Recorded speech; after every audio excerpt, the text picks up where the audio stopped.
Okay, good evening. Welcome to the February 4th meeting of the governing body. I'll call this meeting to order. If you will give your attention to Councilwoman Hiller, who will provide the invocation, stand as you are able, and then remain standing for the Pledge of Allegiance. Thank you, Mayor. I want to welcome Pastor Ivan Gruder from Westside Baptist Church, 4th and Fillmore, in the heart of Ward Mead neighborhood in District 1. Westside Baptist started as a Swedish Baptist church in 1881, Swedish language and all, and then in 1920 changed its name to Westside Baptist with a very intentional and broadened vision to welcome all people, which has continued to this day. Pastor Gruder, I should say Dr. Gruder, has been at Westside for 9 years now, coming to us from Quincy, Illinois, after 15 years of congregational ministry there. With him, he brought a wife and 3 daughters. His wife and now one of those daughters are teachers in USD 501. Under Pastor's leadership, with a strong and active congregation that has doubled since his arrival, Westside has services once a week on Sunday and a weekly Wednesday children's program with a free meal, games, and Bible club, plus other special events. Westside Baptist is deeply and daily engaged in community services. Westside is part of a group that calls itself Midtown Community. Partners are also Westside Christian, Potwin Presbyterian, the Episcopal Diocese of Kansas, and Lowman Hill and Meadows Elementary Schools. Together they do a baby closet with food, diapers, and clothes for newborns to age 5, a children's closet for children age 5 through high school, a food pantry that distributes over 4,000 pounds of fresh fruit, vegetables, and perishables every week. Blessing boxes in 3 locations with non-perishable food and feminine hygiene products for homeless women, educational programs, and other initiatives. Personally, Pastor Gruder, through what started as a simple invitation from a colleague, got started in 2022 in what has become a dimension of international mission work as well. He just got back from his 3rd 30-day working trip to Liberia, with his teacher daughter along as well. In this nation of 5 million wonderful people where, in the last civil war, over 1 million people died, including all of the teachers, where only 50% of the children today make it to age 12, and there's still no running water and electricity is irregular, the mission he has developed based on simply working with people is to lead a neighborhood initiative in a section of the capital city of Monrovia to build schools, train teachers, teach people to how to raise pigs and chickens and other products to broaden food security and income, and community organizing and education for basic health care and emergency aid. He shared with me that the underlying principle of his church and faith network here, as well as in Liberia, is a steadfast commitment to a simple principle they call ABCD, asset-based community development, an approach where you work with a community, not serve to them or for them, on the proven basis that all communities have all of the assets that they need to thrive. Just sometimes you have to help them have confidence and help them find who has those assets already and/or help those who have potential to develop them. Something we could learn from, it seems. Pastor Gruder, thank you for coming. Thank you. Let us pause for a moment of reflection and respect as we gather to govern ourselves and our future. Almighty and everlasting Creator, who is the wellspring of all wisdom, the foundation of all freedoms, the benefactor of all blessings, the vault of all virtues, and the source of all strengths. We gather here as humble humans to do the people's business, elected to ensure the effective management of our community's common life by ensuring domestic tranquility, providing for common defense, and promoting the general welfare, as you call all of us to be ambassadors of goodwill.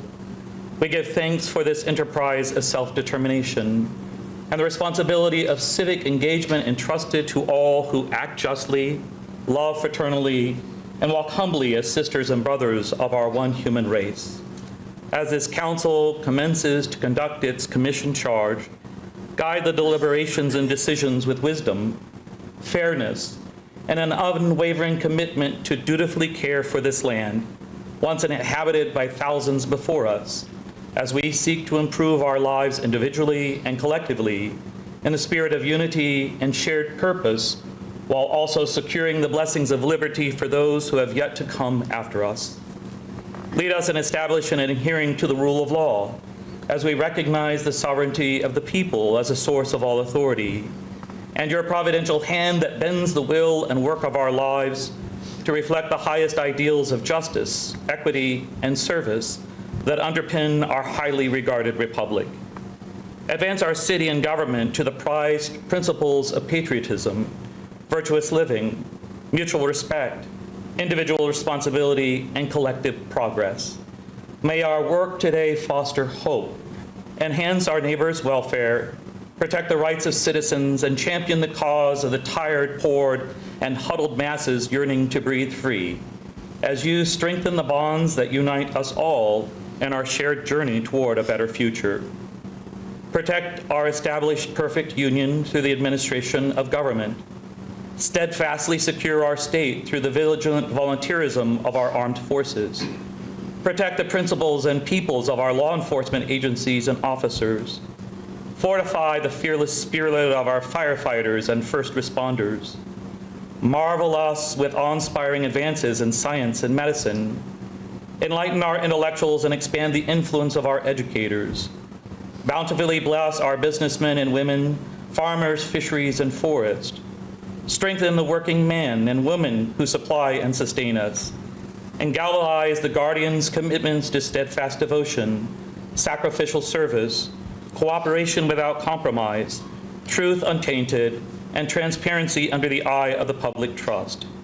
In all these things, we entrust our future and our fortunes to you and into the hands of our fellow citizens, everywhere and always mindful of the tenderness of the ties that bind us together. Hear our petition, offered in the unifying energy of your eternal presence. Make it so. Make it so. Amen. I pledge allegiance to the flag of the United States of America and to the republic for which it stands, one nation, under God, indivisible, with liberty and justice for all. Thank you, Doctor. Okay. Start our meeting with the roll call. Madam Clerk? Mayor Padilla. Here. Council members Hiller. Yes. Valdivia Acala. Here. Ortiz. Here. Banks. Here. Kell. Here. Miller. Here. Dobler. Here. Duncan. Here. And Hofer. Here. All right, we have 10 present. Okay, move to the second item, the appointments. Madam Clerk? A is a board appointment recommending the appointment of Zachary Surratt to the Topeka Human Relations Commission to fill an expired term ending February 7, 2027. B is a board appointment recommending the appointment of Gary Pyland to the Downtown Business Improvement District Advisory Board to fill a term ending February 4, 2027. Okay.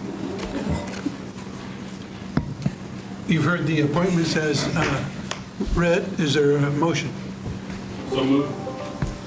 I'm looking both ways. Councilwoman Hiller and then Councilman Ortiz. Did you get that, Brenda? Yep. Okay. Councilmember Sullivan? All right. Yes. Motion to approve, seconded. Oh, that's right. No, it's not. I'm sorry. But we have a new one coming. We have a new They don't one. get to play with the electronic. We'll have an announcement at the end of the... Yeah. Okay. All those in favor say aye. Aye. Any opposed? Okay. Okay, They good. are approved. And if I can ask Gary and Zach to stand so we can recognize you for your willingness to serve the city. Thank you very much.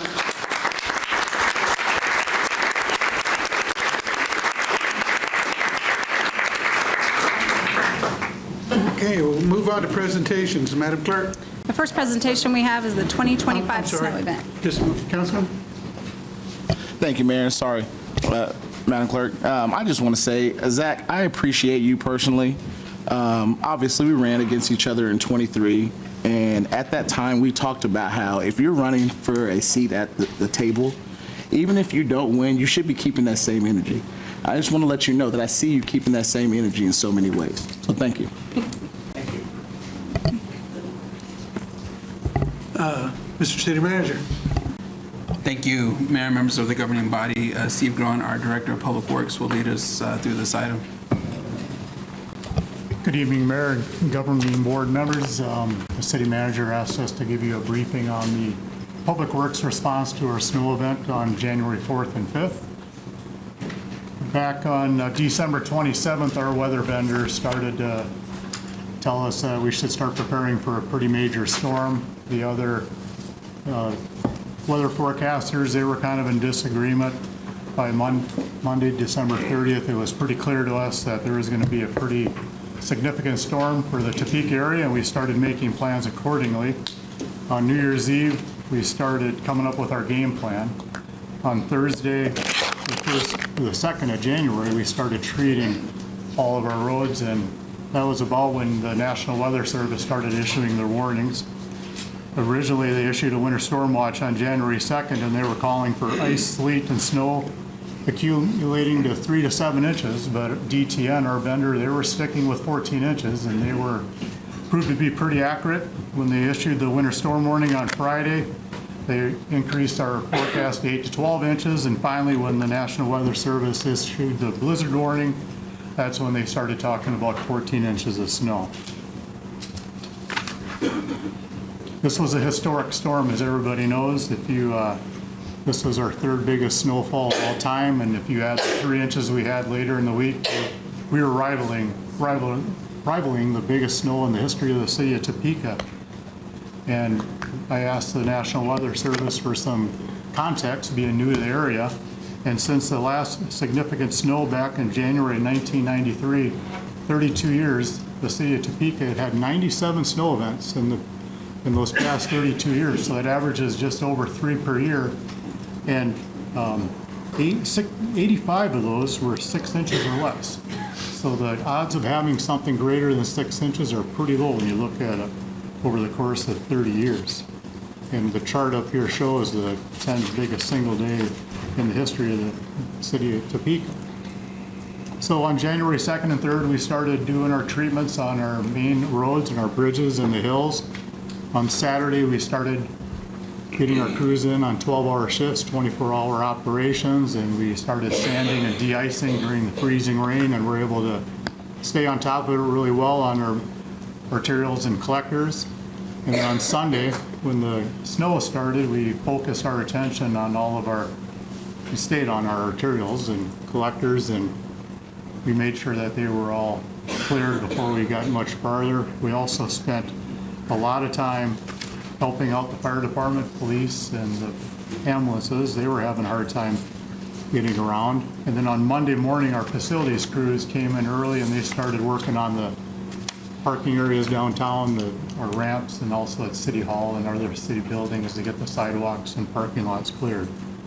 It was a pretty robust undertaking for all the public works, and I was pretty proud of how we were able to respond and get out there right away once the snow ended. On Tuesday, as our crews became available from the main routes, our crews and the contractors started focusing on the residential areas, the neighborhood streets and the cul-de-sacs, and they started making single passes through town. This continued through the weekend. Streets and Fleet came off of the 24-hour rotation on Monday. If you take a look at the 14 inches of snow that we had, this is our numbers through January 17th. This is mostly based on the 14 inches that we're using for possible reimbursement. As you can see at the time, the total cost for Public Works was just under $1 million. If you add what the water department, police, fire, and then you add a bridge on 37th Street east of Kansas that had a fire underneath it from a homeless encampment, the latest number for the city of Topeka is just over $1.3 million. This is a slide showing our current AVL system. That was one of the issues we had. It wasn't working optimally, so we're unable to accurately track our trucks. Where you see here where there's a grid, that means our transponders and our units are working properly, and it's showing the roads that our trucks have been on. All the diagonal lines on the map are areas where our AVL is not working, and it's showing start and end times. So that's why there's angled lines across the city. And that's one of the issues we've been working on. Before the storm, we started interviewing AVL providers. Our current system was good when we got it, but we didn't keep up on the technology and the GIS systems, and we've been working in close partnership with our IT and GIS staff, because our goal is to get an AVL system that will be accurate, that will give us real-time maps, so that in the future, when we have another storm like this, you and the public will be able to log in to the website and they'll be able to see.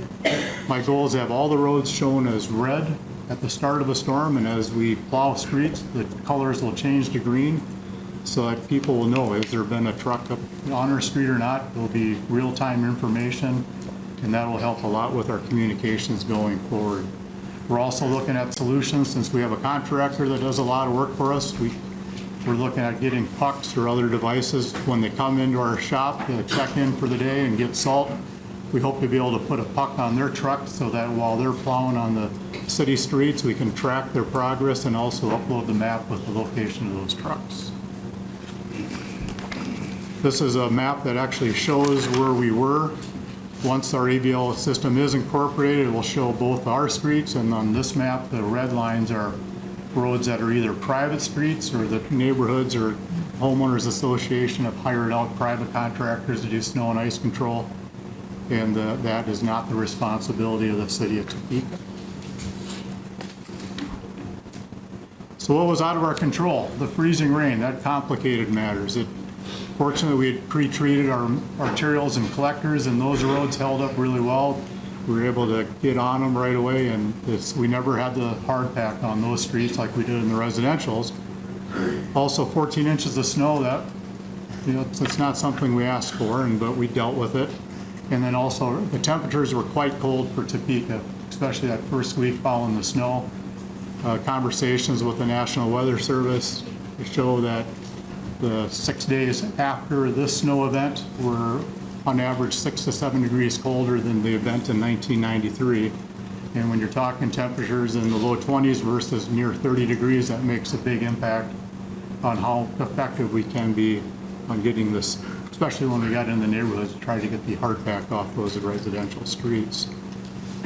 What we did really well was the pre-treatment, following by concentrating on our bridges, our emergencies, arterials, collectors, and hotspots. Staff did a great job working 24 hours a day and 12 shifts. And also the cooperation amongst the departments between streets, WPC, forestry, fleet, and even facilities was seamless. All the crews did a fantastic job.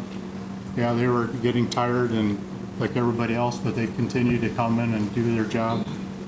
Our fleet staff did a fantastic job. We had minimal breakdowns. Talking with other cities, part of the issue they had a lot of equipment that was down. All of our trucks were up and running. We had a couple go down through the vent, but they were able to get them fixed in a timely manner and get them back on the street. What we could have done better is better communication, had a better GIS map. We could have worked with the downtown businesses to get vehicles possibly moved into parking garages free of charge so that they wouldn't be parked out in the street. We also, in hindsight, probably could have worked with the Topeka Police Department to identify the owners of the vehicles that were buried downtown, so we could have worked with them to get their vehicles moved. When I made it downtown on Tuesday, the parking areas where there were no cars were actually fairly well cleaned off and accessible for parking, but all it took was 1 or 2 cars in a group of parking spots that limited our ability to do any snow removal in those areas. And we probably should have had engineering staff out sooner to inspect the contractors and make sure that they were hitting the roads that we were entrusting them to hit. Like anybody stepping into a new role, this was quite the experience for my first snowfall in my position. I was here when we had the snow after Thanksgiving, and I understand that's more typical for Topeka, where you'll get 3 inches of snow and it'll be gone by 2. And that was the case. This was far from the case. We did make some mistakes, and communications was one of them when we did our release on Thursday night, saying that we hit all the roads under our best. We were under the impression we were pretty close. Realistically, we were about 24 hours too early. There was some miscommunication where we were starting our last passes in those neighborhoods that evening. We weren't necessarily completed with all the all the areas.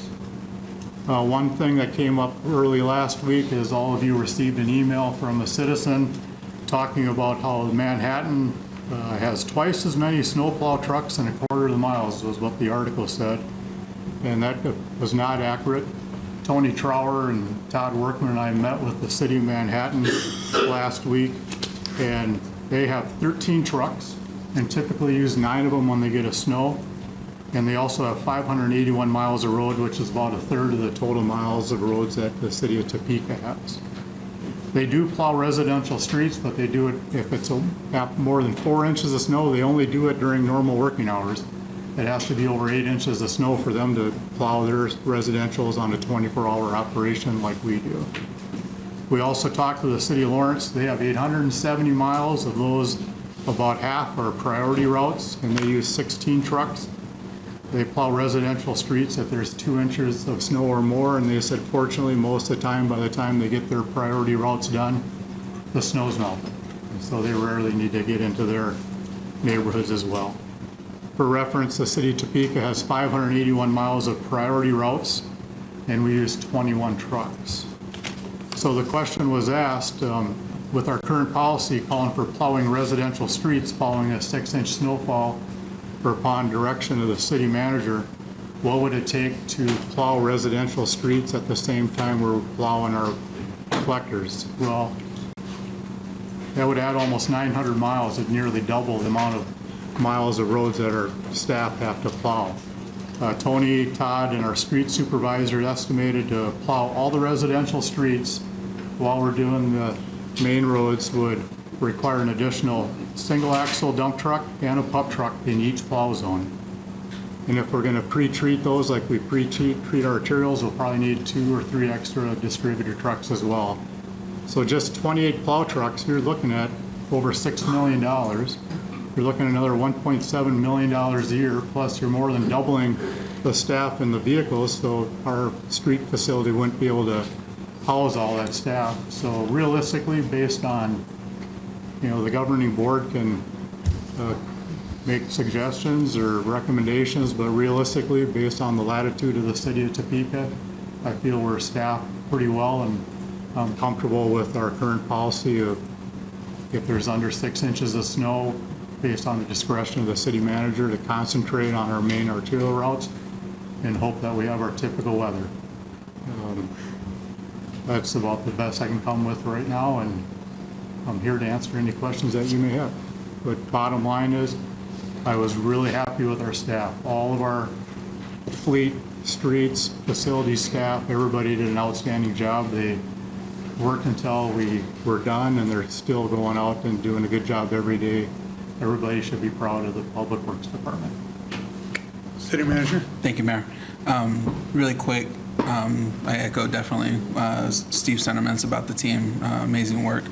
Steve, can you talk to us about that last bullet about the contractors? Oh, yeah. About we did, go ahead, please. Yes, sir. Recently, right after the storm started, we had contracts and procurement reach out to contractors to try to get additional contractors to assist the city in our snow removal operations, and we did not receive any response of bidders. We had one bid came in from an individual with 2 pieces of equipment at a rate that we felt was not in the best interest of the city of Topeka to proceed with pursuing a contract with. Our procurement people and some of our staff reached out to almost all the contractors in town that do this work, and there was no interest in submitting a bid to the city. Sunflower, although their headquarters in Lawrence, they have a operation in Topeka. They've done a really good job. Their initial contract with us was in 2023, and they have not raised their prices during their contract. We're on our second renewal, and they've done an outstanding job for us downtown, and also did a good job for us in the neighborhoods.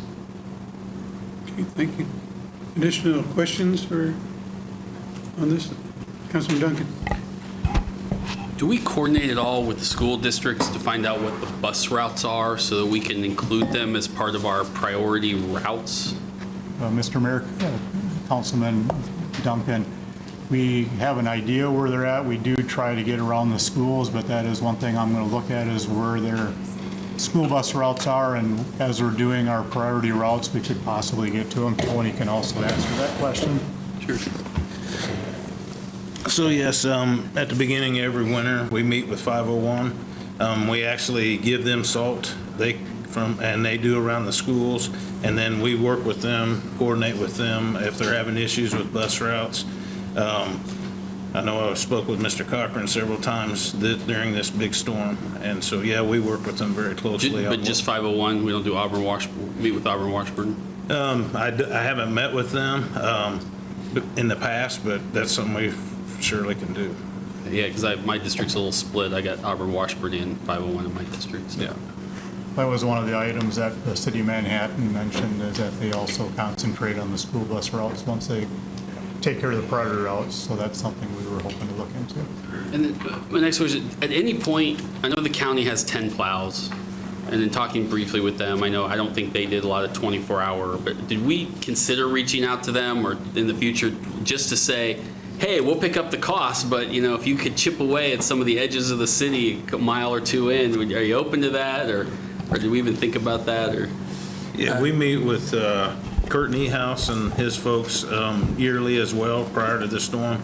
We do have several locations that we overlap each other, so we're kind of not leaving a dead man spot there, I guess, if you will, that's not getting touched. We did talk to them about doing some of our other areas coming in and helping, but with that snow, they were just as busy as we are, or were. And so, but we do coordinate with them and overlap several areas to cover our boundaries. Sure. And then my last question around that is, we do have a couple townships in and around the city, and they contract with somebody. And so it may be worthwhile reaching out to some of them to see who that contractor is, so when these events happen, to ask those contractors, again, if you'd be willing to go out, whatever this little map we can do in your area, since you're already in there doing it, they might be willing to pick up some extra work without having to take on too much. Yeah, those contractors were contacted as part of our procurement, and they, between their township work and other private lots that they do, they said they had plenty of work. Thank you, Mayor. Councilman Miller? Thank you. Appreciate the staff and responses. So I know what you guys are doing. Thank you, Mayor. Thanks for your effort on the storm.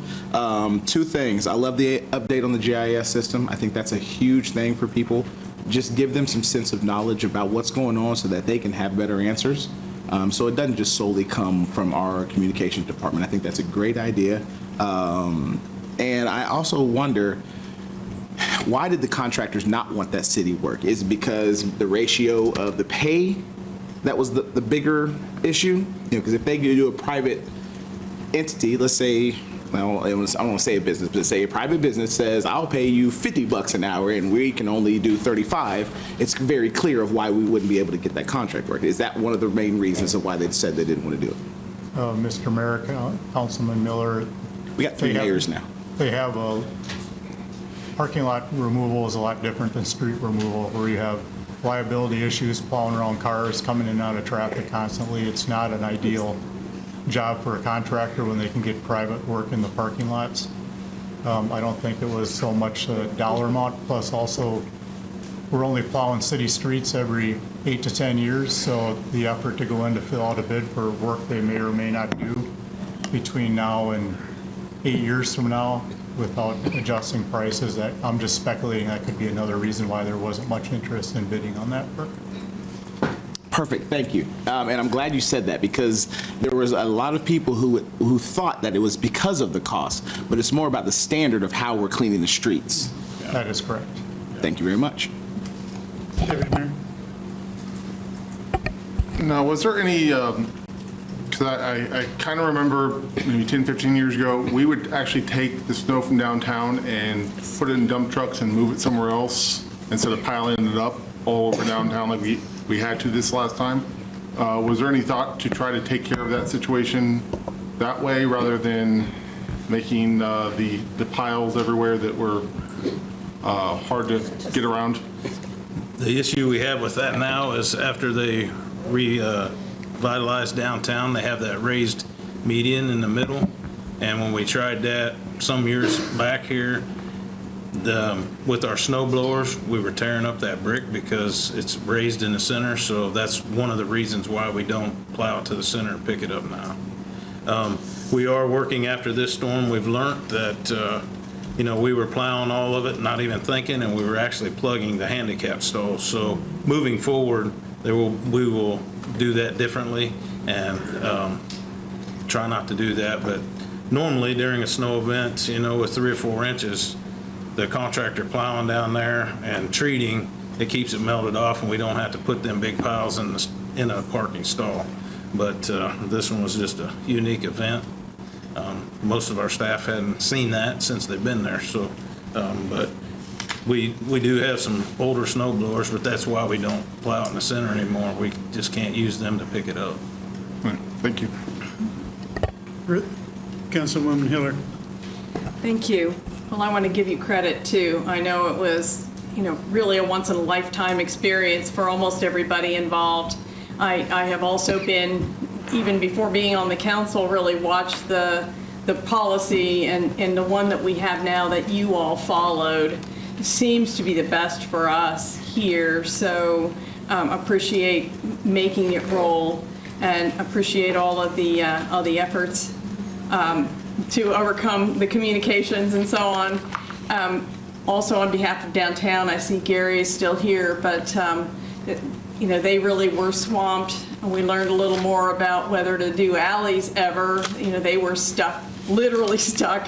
What do? You can't even get out the door. Somebody will get stuck, and you all responded and also worked with parking to open up the garages so people had somewhere to park until things were cleared, and I know that was much appreciated as well.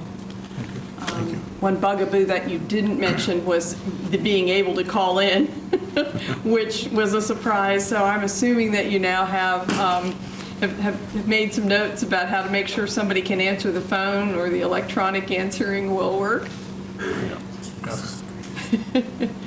I think everybody knew you were doing the best that you could, but that was a challenge they overcame as well. Thank you.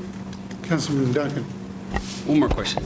Talk to me about how we make a determination based on cars in a residential street, whether or not we're going to go down that street. Is it based solely on not wanting to damage cars, or do we also take into consideration a car possibly getting buried by snow by going down, being covered up? I mean, when I'm looking down the street, what am I told to decide whether I'm going to go down that street or not?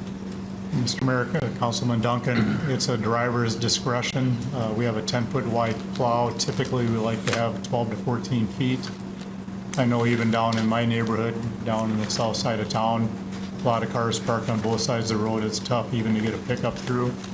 That was why when we were starting to do our social media posts, that was one of the main things we were communicating to people, would be try to get your vehicles off the street so we can get through. A lot of the narrow roads, especially just close to downtown, there was only about 8 or 9 feet between the vehicles. There was no way that we could even get a pup truck through just to drop salt, even without a blade. We were even considering trying to outfit a UTV with a spreader to run through there just to get something down, but even that would have been tough. It's narrow streets and a lot of houses that do not have driveways, just complicated it for everybody.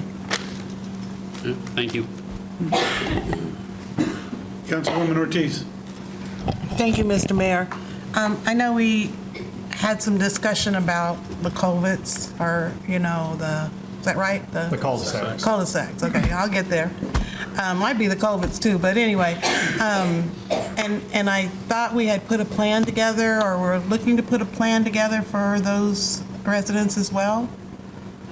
Right now, if we have, with our single axles and dump trucks, they can't get to the end of the cul-de-sac and turn around and come out. So they basically have to push straight ahead and back out. We're going to look at the cul-de-sacs to see which ones the pup trucks can get in and do a turn in and come back out. And then in the future, when we need to hit those streets, we'll concentrate our pup trucks on the cul-de-sacs and leave the tandems and single axles for the main routes. Okay. And you guys are doing that now, is that correct? Yes. Yep. Okay, I think that's very important. We got a lot of calls on that. I did a lot of calls on that because those people were very, very upset that Yeah, cul-de-sacs are a common problem anywhere where it snows, is doing snow removal, because you get to the end of the cul-de-sac, you can have anywhere from 5 to 8 driveways on the end, and there's no place to dump the snow because all the lots are really narrow at the end of at that end of their lot. Could we move it to the middle of it, or? That's really hard to do with the truck. Okay. And we did do that in a couple of them, and then we're getting cold because they couldn't get out of their driveway or they were backing out and it was close, and then we had to go in and move that. We did try that as well on a few of them. What about a smaller truck that we use? One of our contractors, what about a smaller one of their trucks or something? Yeah, that'd be like our pup trucks that we're going to be using in cul-de-sacs. It'd be similar. It'd be similar Yeah. to the Yes. size? Okay, all right. Thank you, Mr. Mayor. Councilwoman Viaduct. Thank you, Mayor. A couple of things. One is that I think you having the communication with the public as number one is definitely good on your part. I think that we know that never have I seen so many comments across social media and with phone calls I was getting and that were coming into the council office, et cetera. I commend the city manager for taking the lead and, taking that hit that was, I think, a lot of frustration from the public that they felt that there was some miscommunication, and I think we've all learned a lot from that. The other thing is that I was getting calls from my northwest side of my district that is almost on the county line, and like they have told me way before you that they don't usually ever get plowed because there's some kind of mix-up that folks think that they're in the county, county only. And so it's going to be good to look at that deeper, and then to out around before Croco on Bates Road, there were folks there saying that they didn't usually get plowed. So I think this has definitely shown us that the importance of our maps is everything, the GIS maps, whatever, it's going to be everything. And I would also suggest, since you're the new guy in town, is that when you're not so busy, to make the rounds to the neighborhood improvement associations, because I'm sure there'll still be questions from the snowstorm of what was it? Was it in 25? Was it 25? Okay. 25. And I think it would be good to let them know, how much we have learned as a city. And I'm sure the NIAs would love to meet you. Thank you, Mayor. I attended one last night and attended a business association meeting at noon today. Thank you. Councilman Miller. Thank you, Mayor. We've been going on this a long time, so I won't belabor on this. But just for informational purposes, is there some type of way that us as citizens can help the city prepare for when the plows come through? Talking about preparing right before our driveway is. There's a little space that we can create that when the plows come through so that we don't get stuck in our own driveway, that the snow doesn't double up on that spot. Is there some type of infographic or something that we can provide ahead of time of the next storm so that we as citizens can help our city staff complete the task? Mr. Mayor, Councilman Miller, the best thing they can do is keep their vehicles off the street so we can make a consistent run all the way across. You could try to shovel up from your driveway so that we're not picking up snow, but you'd have to go all the way to the center line to do any good. You're better off just not having cars in the road so we're not swerving out in the middle, and then as we're turning back towards the driveways, we're actually collecting even more snow. But as we straighten out along the driveways, there's more snow coming off the front of our plows at that point than there would be as if our trucks were able to make a straight shot down the road. Awesome, thank you. Yeah, because I think that if say some neighbors have some extra driveway space, or they're able to let a neighbor stay in their driveway to get them off the street, so that the street that we both use, we can help the plows get through. I think that'd be good information for the citizens. That would be. Thank you. Councilwoman Hiller. Just to piggyback on that and be part of the wrap-up, I think, I want to reiterate again how really reassuring it was to me. Yes, there were people on social media that were upset and so on, but the phenomenal outpouring of neighbors helping neighbors get shoveled out, get their cars shoveled out, get the mailman or the delivery truck or whatever was stuck on the corner. People were digging people out steadily. There was enough confidence that people who needed help were asking for help and other people were offering. And it just was pretty heartwarming to see everybody come together. And I hope some of that filtered back to your guys as they were out and about, rather than just, hey, how come we drove by? But people really were appreciative. Our staff were seeing people shoveling street approaches coming off the main road, so they made a point when they could safely to thank them for that. Good. As we wrap up, Tony and I really want to acknowledge Crystal and Tina in the street department. As many of you know, when you called, they did a fantastic job and they took a lot of the bullets for everybody at the city. And Tony and I would also like to thank each one of you as well for your patience and understanding, especially that first week. All of you did a great job helping us to disseminate information to the public as you were getting calls, and that made it a lot easier for us to focus on our job at hand, and the city manager was very supportive as well. If I may, I've heard a lot of reference to the mechanics and the procedures and all that other stuff, and praise for the workers. And that's what I want to ask my question about. I know the machinery takes a beating, but so do those people driving and working them. And I'm wondering what we're doing to take care of those workers who are working 12-hour shifts and then getting back in again and expecting them to do another 12 hours and keep the roads safe for us. I want to make sure that not only do we prepare our machinery and our systems, that we take care of our people who we count on, because none of that goes anywhere unless they're in a good shape and are able to perform their job professionally and skillfully.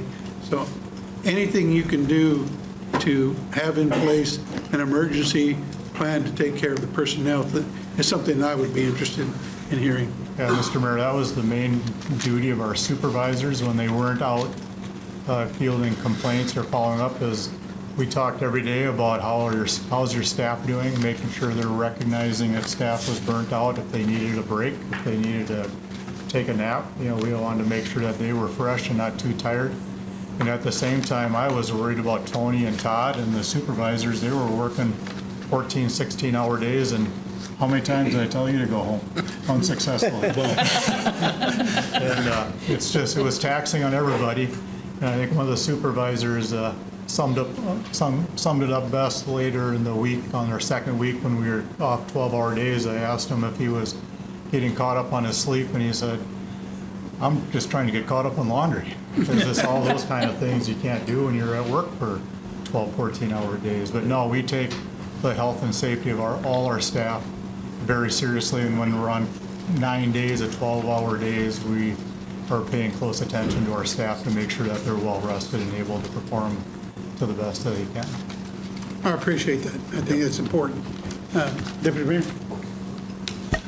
Just wanted to point out that after an event like this, the major thing that comes up is potholes. And the last 2 days, I've seen crews out there working hard, getting those taken care of. So please, if you see one, call the number, see Click Fix. If it's a big, dangerous one, please definitely call that in. If you can pull over off to the side of the road, maybe even get a picture of it to show how massive some of those are out there. So, because one of the things is, we don't know unless someone tells us sometimes on how severe some of those are, or where they are the worst at. So just remember, they are out there working. This will take some time, just like the snow removal took a little bit of time. Yep. Filling some of these potholes will take time across the whole entire city. Okay. All right. No further questions, comments? Thank you both very much for your work and your presentation.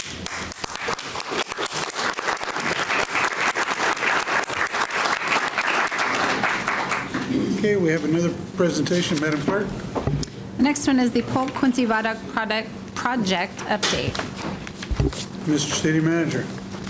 Thank you, Mayor, members of the governing body. Brian Armstrong from Bartlett West, and and we'll take the lead on this item.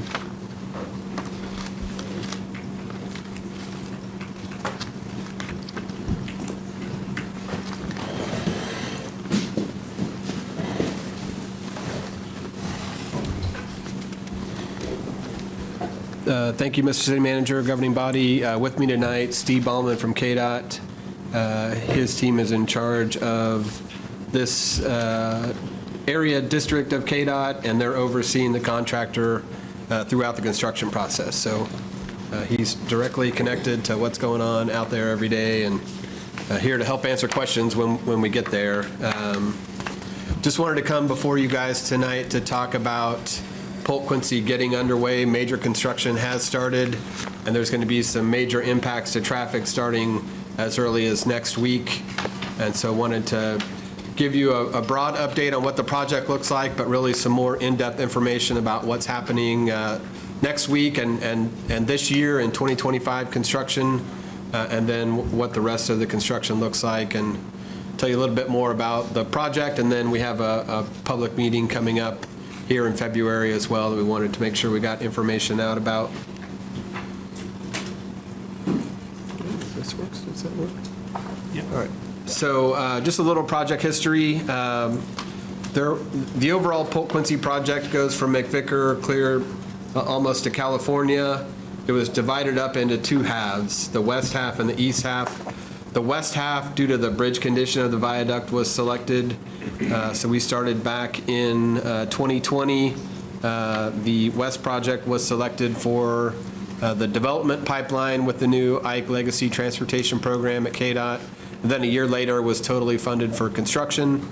And so since then, we have been working on the design, utility relocation, right-of-way acquisition, and coordinating with all of that. We had the project bidding late last fall. Bettis companies and Cost Construction companies were selected to be the contractor team.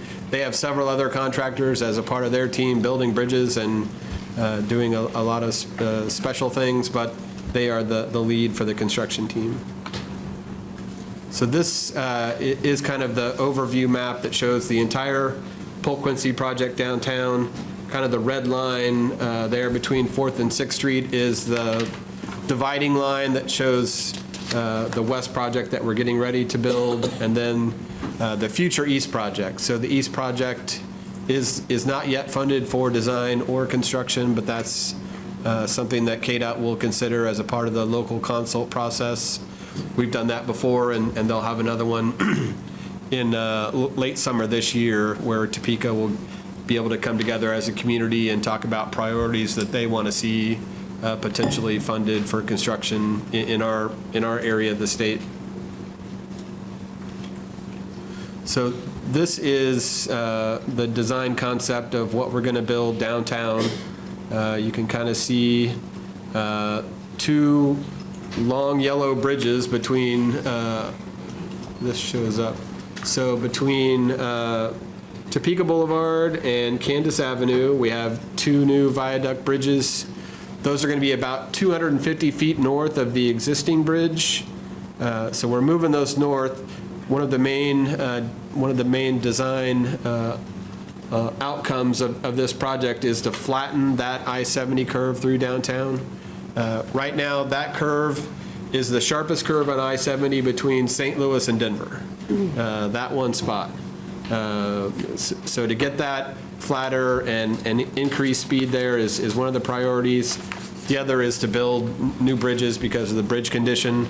We're making the bridges shorter, so instead of from Polk to Quincy, they're Topeka to Kansas. That eliminates some of the future bridge maintenance that KDOT wants to try to limit on their system. But the new bridges are going to be a lot safer for the traveling public than the one we have now. So the viaduct bridge out there today doesn't have shoulders. It's very narrow, and both directions of traffic are on the same bridge. And so with our project, we have two new bridges. So each bridge will have 2 lanes of traffic and inside and outside shoulders. So there's going to be room for snow removal. There's room if a car breaks down for incident management. So that's going to be a lot safer.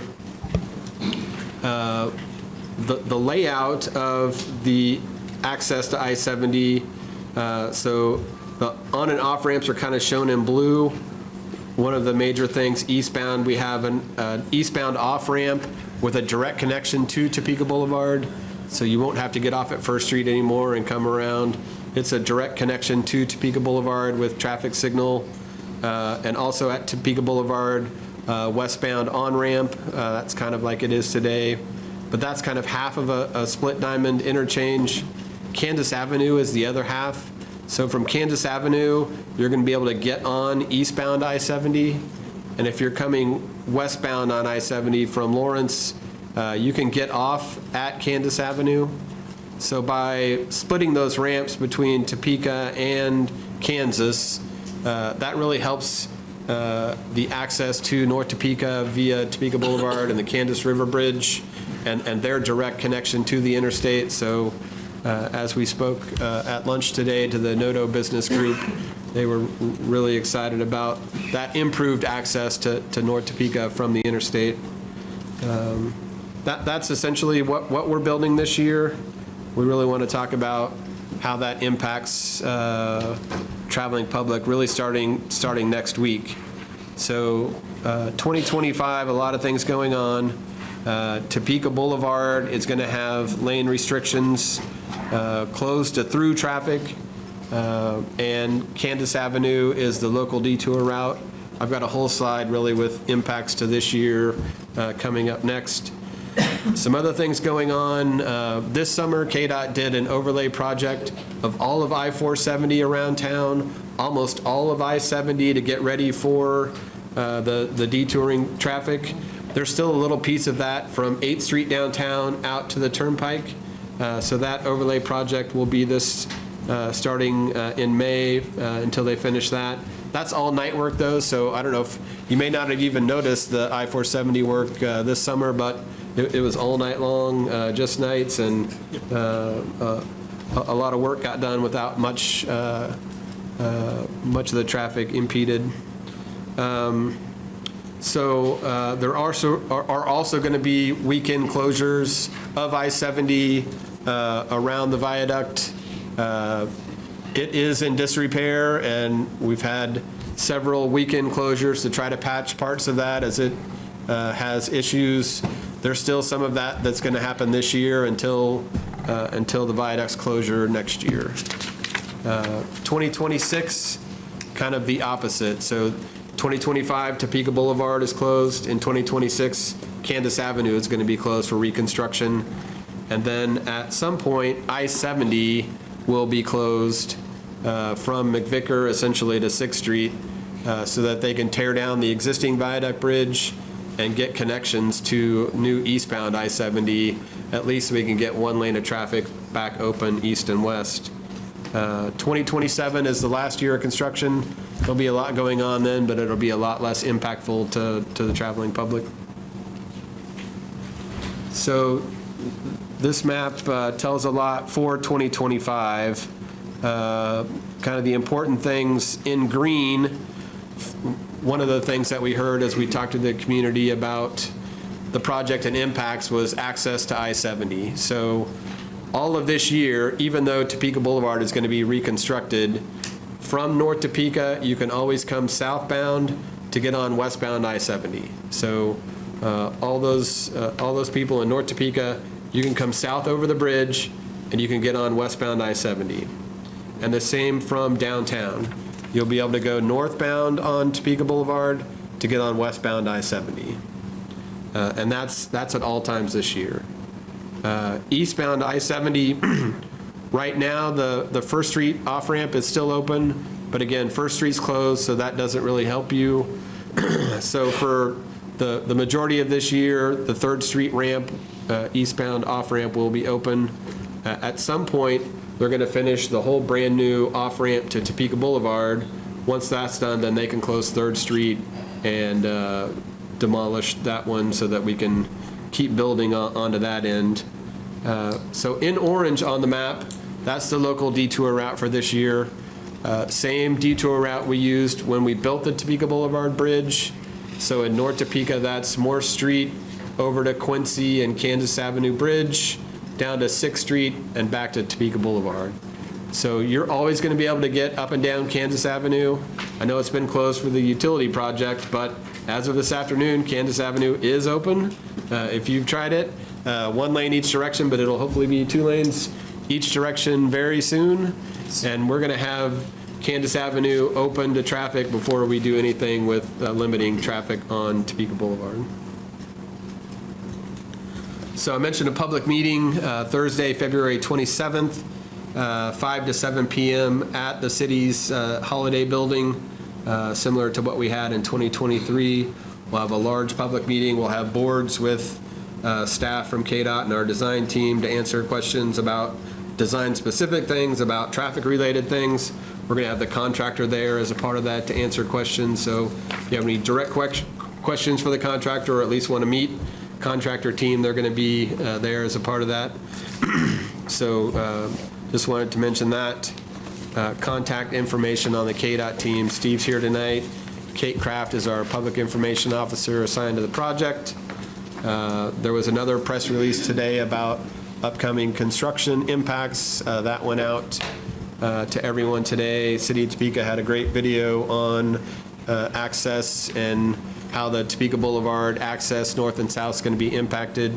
Our website's listed there, Polk-Quincy, ksdot.gov, and our social media channels, trying to get information out in all the ways we can, but really wanted to let you all know. I know you guys get questions and have a direct concern about your districts and impact. So we'd be glad to answer questions about anything you might have. Okay. Councilwoman Hofer. I want to thank Brian and Kate that came today to Noto to explain this, because Noto is going to be impacted with everybody coming over the Kansas Avenue Bridge. They're going to cut through the neighborhood, and we wanted to assure the business people that we're thinking about them. Hopefully we'll get it well signed. But my question is, one I have not mentioned, I've forgotten about this. How are we going to handle demolition? I'm thinking of the buildings along Kansas Avenue on the east side. Then what was Harvesters? What was Let's Help. Let's Help. What was Topeka Foundry? The Fleet Garage. That one shouldn't be as much of a problem. There's some room around it, but the others are very close to the street. Yes. So are we going to be closing down a lane while they're doing the demolition, or what are we going to do? At this point in time, we're waiting on the plan from the subcontractor that is working for Bettis. Generally speaking, they understand that they have to do the demolition within the general footprint of the lots on which the buildings rest. They understand that we don't have much appetite or ability to create lane closures other than short duration within such as Kansas Avenue or other local streets. Generally, they're going to be doing the demolition within those footprints that are available to them, approaching from the sides that don't create a significant impact on the major streets, primarily Kansas. So we're waiting on that plan. That's a good question to ask them more directly when we have the public meeting. Do you have a time frame?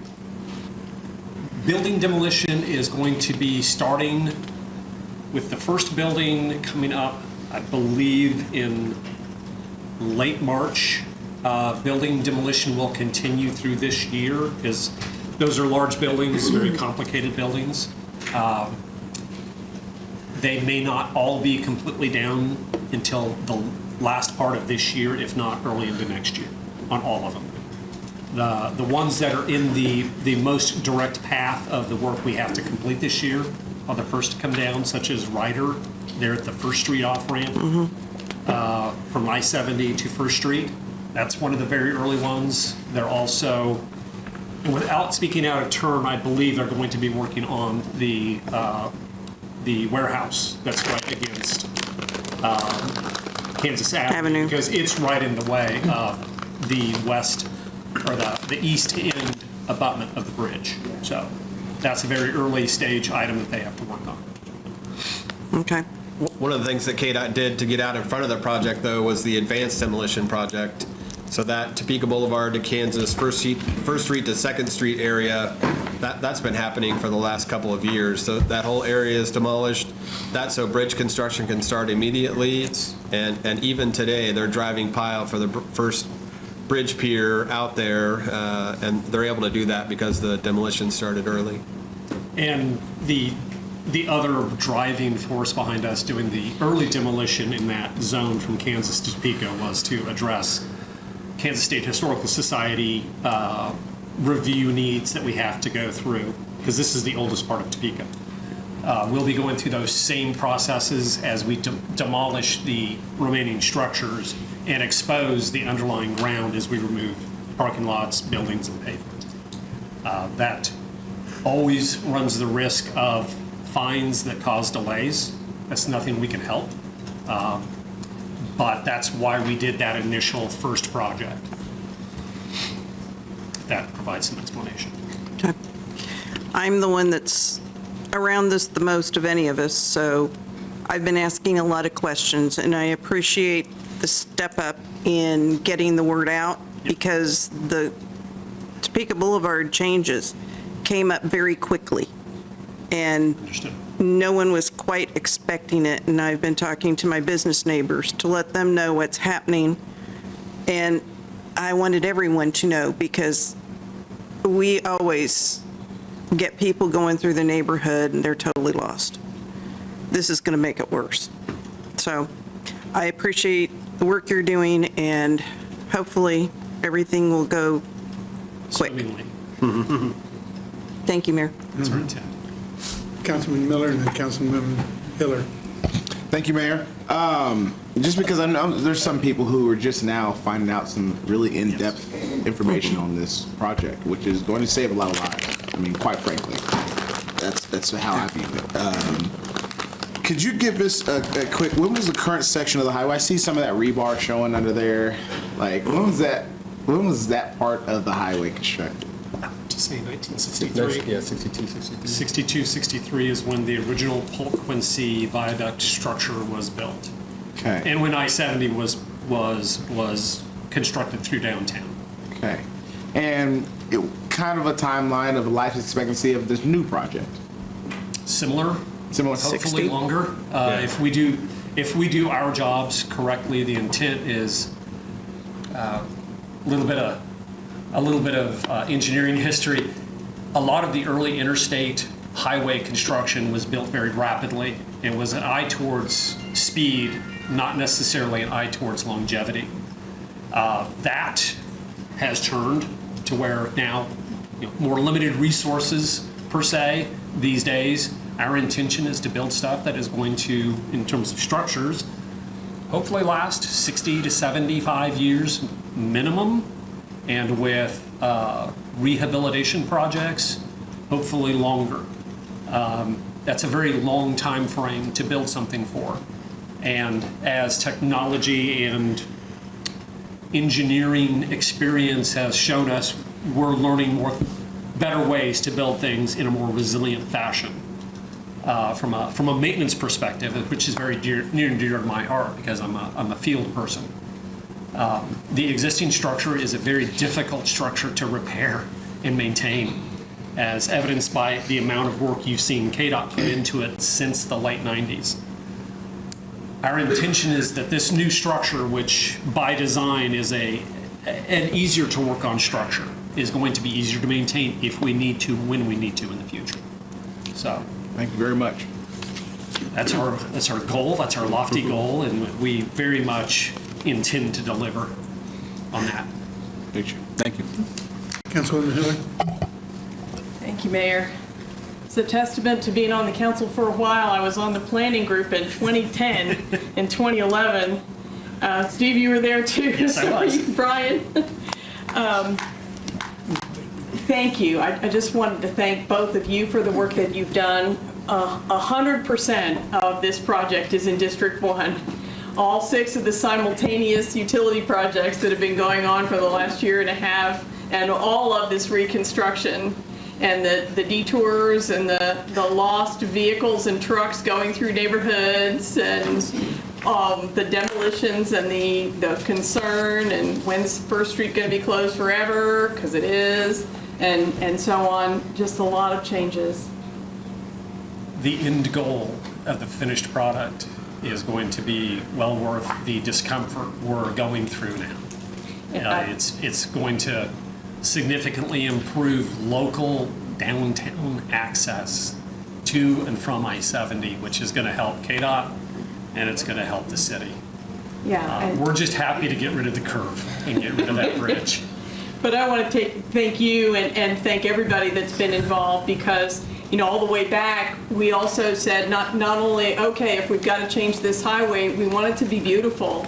And what we haven't talked about much lately is the fact that the barricades on the sides of the spans are going to be low, so that you can see the riverfront and the river in no tow, and you can see downtown while you're driving through town. And with these exits where they're now located, so that you can drop off and get right into the downtown, we're excited about a lot of the dimensions of that are going to happen. Then on a much more micro level, I've sat through most of those hearings or the process sessions that you hold with the affected neighborhoods. And for instance, when we had 4 simultaneous utility projects going on in downtown, and so First or Second or Monroe or whatever, it was fascinating to sit there, because I'm really proud of my neighborhoods and the businesses, because they gave you a lot of practical information and you followed it, and it helped. But also really worked with them to get through that whole process. And so thanks. And I know that your work, I've seen a sign recently, somebody emailed me, but coordinating with the city's effort, thanks to Braxton and so on, to figure out that we needed to put signage in our neighborhoods between McVicker and Topeka Boulevard to kind of help the heavy trucks that were on their GPS from just driving through neighborhoods and getting lost and getting stuck. So thank you for all of that. Yeah, we're trying. We know one neighborhood cannot handle taking semis, and we're just trying to find ways to not let the semis get there. Right. Through this traffic control that we're putting up. Appreciate it. Okay. Mr. City Manager. Thank you, Mayor. I also wanted just to, in addition to the engineering that goes in, the design that goes behind this, I did want to highlight some engineering flair for the engineers on up here. If we can go to the last slide, one of the things that when we talk about the aesthetics, something that I don't think I've seen in Topeka, is this conceptual here. When we first started looking at it, it was just regular white lights. And the team really challenged, that just a straight white light, and especially being a gateway between Noto and downtown. Basically, we were asked the question, hey, can you do something different here? And so, again, just another added feature in the reconstruction of this project that I really want to commend Bartlett West and KDOT for considering and giving us, something that's going to be beautiful and something that's going to be different here in the city, and really looking forward to these features. So thank you.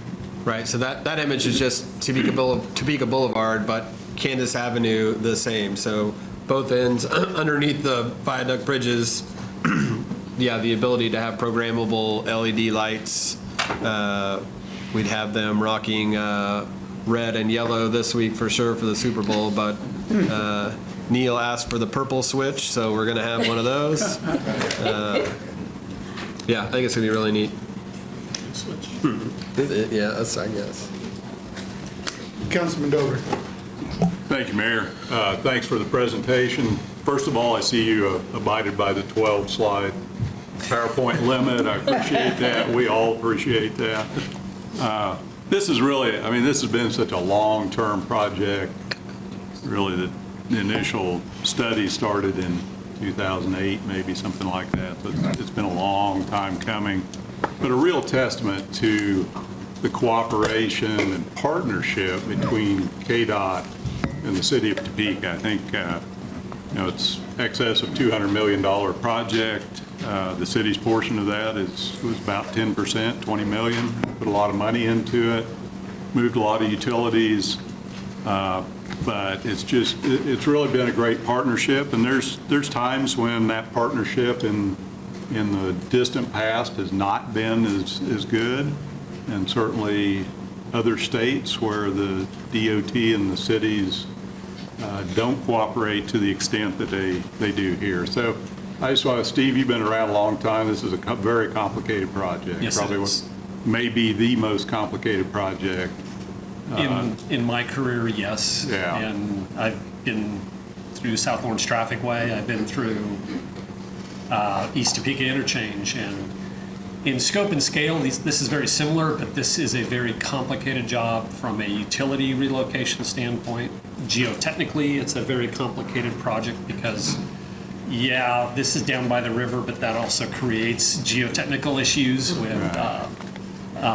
that need to be mitigated, and that's part of the expense of this project, and part of the duration of this project is just stabilizing that ground so that we can build on it more effectively and not have it have issues in the future, in the near future rather than the later future. So. Great. So I just want to thank not only the design team, the contractors, but KDOT for everything that you've done. And it's going to be a lot of fun 3 or 4 years from now when we cut the ribbon. So thank you, Mayor. Councilwoman Hofer. Can one of you speak to the GPS that we talked about earlier today, how they're going to work to get it coordinated? That Who is it? That was more of a Steve, I think, that talked to that, but I noticed it today when I came over the Candace River Bridge. My iPhone went off, said work zone, and tonight as well. So, yeah, I think we're working not only to identify those work zones for cell phone usage, but also so that if you're mapping a route from South Topeka to North Topeka, it knows to take you over the Candace River Bridge and won't take you through the closed parts of the construction project. So hopefully that technology helps. Yeah, I was excited about that because a lot of times you start driving in town, and when it tells you where to go to get to this destination, it may take you right through construction zone. And we're doing our best to coordinate it so it does not do that it's current, up to date, and it reflects what streets are open so you can get to where you're going. And that was one of my highlights for today, that we're able to do that. Yeah, KDOT has gotten a much tighter relationship with the online mapping vendors to more rapidly create the updates so that the map on your phone is actually accurate to where the construction work zones are. We've had much more success in the past year or so in getting Google Maps and other vendors to rapidly update their information as we update our 511 information. So Maybe that'll help not get any trucks in neighborhoods where they shouldn't be. we hope. Thank you, Mayor. Councilman Miller. Yes, real quick, can we have city staff, as part of that demolition process, work with some of our public schools and our local schools to make this kind of an education piece? See if we can create some engineers real young and have them not necessarily be up close and personal, but, have some coordination of here's what this is, here's what it looks like. We're about to watch this blow up and go from there.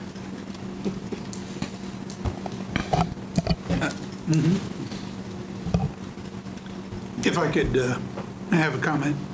I'm glad the city manager talked about the aesthetics and that you put that slide up, because in anticipation of this project, there's been a lot of meetings and a lot of people putting together ideas of how that space under the bridge can be utilized by the community and really make it a gateway link between North Topeka and South Topeka.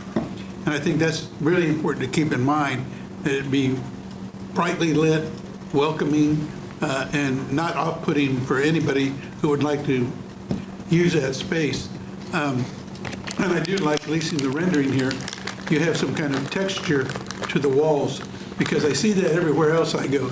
You know, you don't just have flat concrete walls anymore. You have at least some kind of aesthetic to enhance the project and the building. And I think that's important for us too. If we're going to do it this way, I appreciate the consideration for making it not just functional, but attractive to our city. So I appreciate that. Any other comments, questions? Well, thank you both very much. I appreciate you being here this evening. Thank you.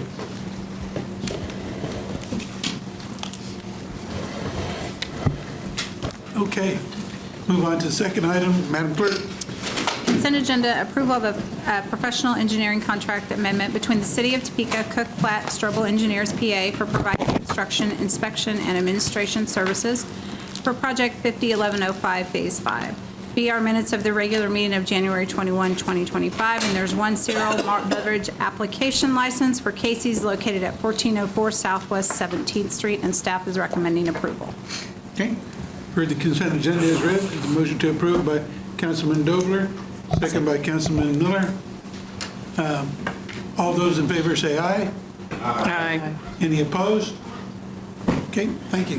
10 yes, carries. Move on to item number 5, action items. Madam Clerk. A is an ordinance introduced by Councilmember Valdivia Acla and Councilmember Dobler concerning camping prohibitions, amending sections 945, 350, and 360 of the Topeka Municipal Code. Mr. City Manager. Thank you, Mayor, members of the governing body. If I could ask Council members Valdivia Acla and Dobler to lead us through this item. Okay, Councilmember. Okay, well, it's pretty cut and dried. You can see on your back page and the changes that were made, lines, 25, 26, 41, 54, 63, 65, and 80. Tightened up some of the definitions, expanded on some other definitions, and also decreased the amount of amending it within 100 feet instead of the 500 feet of any public infrastructure. So there you have it. Councilman Dobler. Thank you, Councilwoman. I think we talked through this a few weeks ago in some detail. When we first presented this last year in an attempt to get a handle on camping around the city, we knew it would take some tweaks. There would be tweaks over time. This may not be the end of it, but I think this is a good second effort. We've spent a lot of time and had some good feedback that led to some changes. So I would, with that, make a motion to approve this ordinance. Motion to approve, second by Deputy Mayor. Any further discussion? Councilwoman Hiller. I do have some, and I think I kind of set back our sponsors here because I first want to applaud. I think I'm the one who raised a lot of those issues last time, and they all got resolved and got resolved well. But we've struggled with the technicalities of some of these motions that we've made recently, and I read through the whole thing again after the amendments were made and ended up with a lot of questions. I mean, I think about the efforts that we've made to clear homeless camps or to get out in a timely manner to work with folks who are camping in places that it's problematic. But I'm also really sensitive to the addition of all the private property restrictions that this one adds and what it does for residents who want to just have their kids camp out in their backyard or have their relatives stay in what they jokingly sort of call their spare bedroom, which is their RV or a camper that's in their yard. And further, as I read through it, worried about the definitions. Often when we now prohibit camping in tents or under tarps, but also the language includes vehicles. We have expanded the definition of vehicles to clarify that it's cars and campers and RVs. But particularly regarding cars, a lot of times when someone is escaping from a traumatic situation, has decided to leave wherever they've lived for a long time, what they do is stay in their car. And this prohibits you ever, well, the definition of what living accommodation is a little unclear, but it appears that it prevents you from ever just staying overnight or maybe a week full of nights with your kids or by yourself or whatever in your car before you find other accommodations. And so those things troubled me, the 10-day limit on private property where the owner or lawful tenant is. The ability to have guests on your property if you are the owner or the lawful tenant, as well as that definition of living accommodation, particularly as applied to staying in your car overnight. So if it's okay to raise those issues, I wanted to maybe get a refresher for all of us about where the 10-day limit on private property came from. Let me ask Councilwoman Valdivia to maybe respond. Okay. I'm not going to respond to that because I'm going to put everything over to the city attorney to answer the specifics. And I'm going to say this again. We have been inundated with emails. The city attorney has been inundated with emails from Councilwoman Hiller. They've been answered repeatedly and repeatedly. And I take immense offense to trying to get the city attorney to stop this ordinance without consulting Councilman Dobler or myself. I take immense offense to that. If you don't like it, don't vote for it.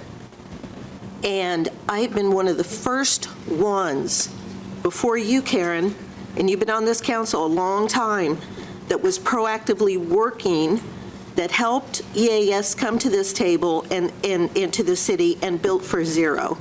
So the whole thing about not caring about the homeless and being hard-hearted is not going to fly. I deal with this so much in my district. I don't know what you deal with in your district. I've had numerous calls where there has been camping allowed by homeless folks in private property where it has led to TPD having to continuously go out there because neighbors were having specific problems that ultimately were almost ending up in violence. We had the camping that has been so along the river, while it's been cleaned up in part of my district, which is greatly appreciated. People are basically building mini houses out there by the Sardu Bridge on the south and the north sides. So perhaps it's because I hear from my constituents more that this means so much with getting this passed. I can have both. I can have concern and compassion for the homeless, and I can also deal with the issues and the troubles that come to me directly from those that I serve, and that are also happening around this district. So if you don't like it, don't vote for it. Thank you. Madam City Attorney. Yeah, Mr. Mayor, I can't give the exact date of the 10-day, but it occurred in the middle of a meeting the last time you guys, not the last time, 2024, when you passed it the first time. There was discussion about wanting to extend it to private property. There was a robust discussion at the governing body meeting. You had me amended on the fly sitting here and add the 10 days in. So the 10 days came from your policy discussions as a governing body here, and that's where that came from. As to living in your car, I did not go back in detail, in depth this week. I truly haven't had time to go back, but from what I remember, living in the car was a discussion that was discussed pretty extensively in 2018 when this ordinance was originally passed, and that was discussed about whether or not you wanted to include it or not. The policy decision then seemed to be that, yes, you were looking to prohibit that in vehicles as well. That's truly just a policy decision for you as a governing body on whether or not you would like to continue to extend that or not. As a point of clarification, it doesn't prohibit you from ever living in a car. You just have to not live within a car within these areas that are excluded. So there are limitations exceptions such as RV parks and other authorized legal campgrounds that you're allowed to park vehicles in that you could camp at as well.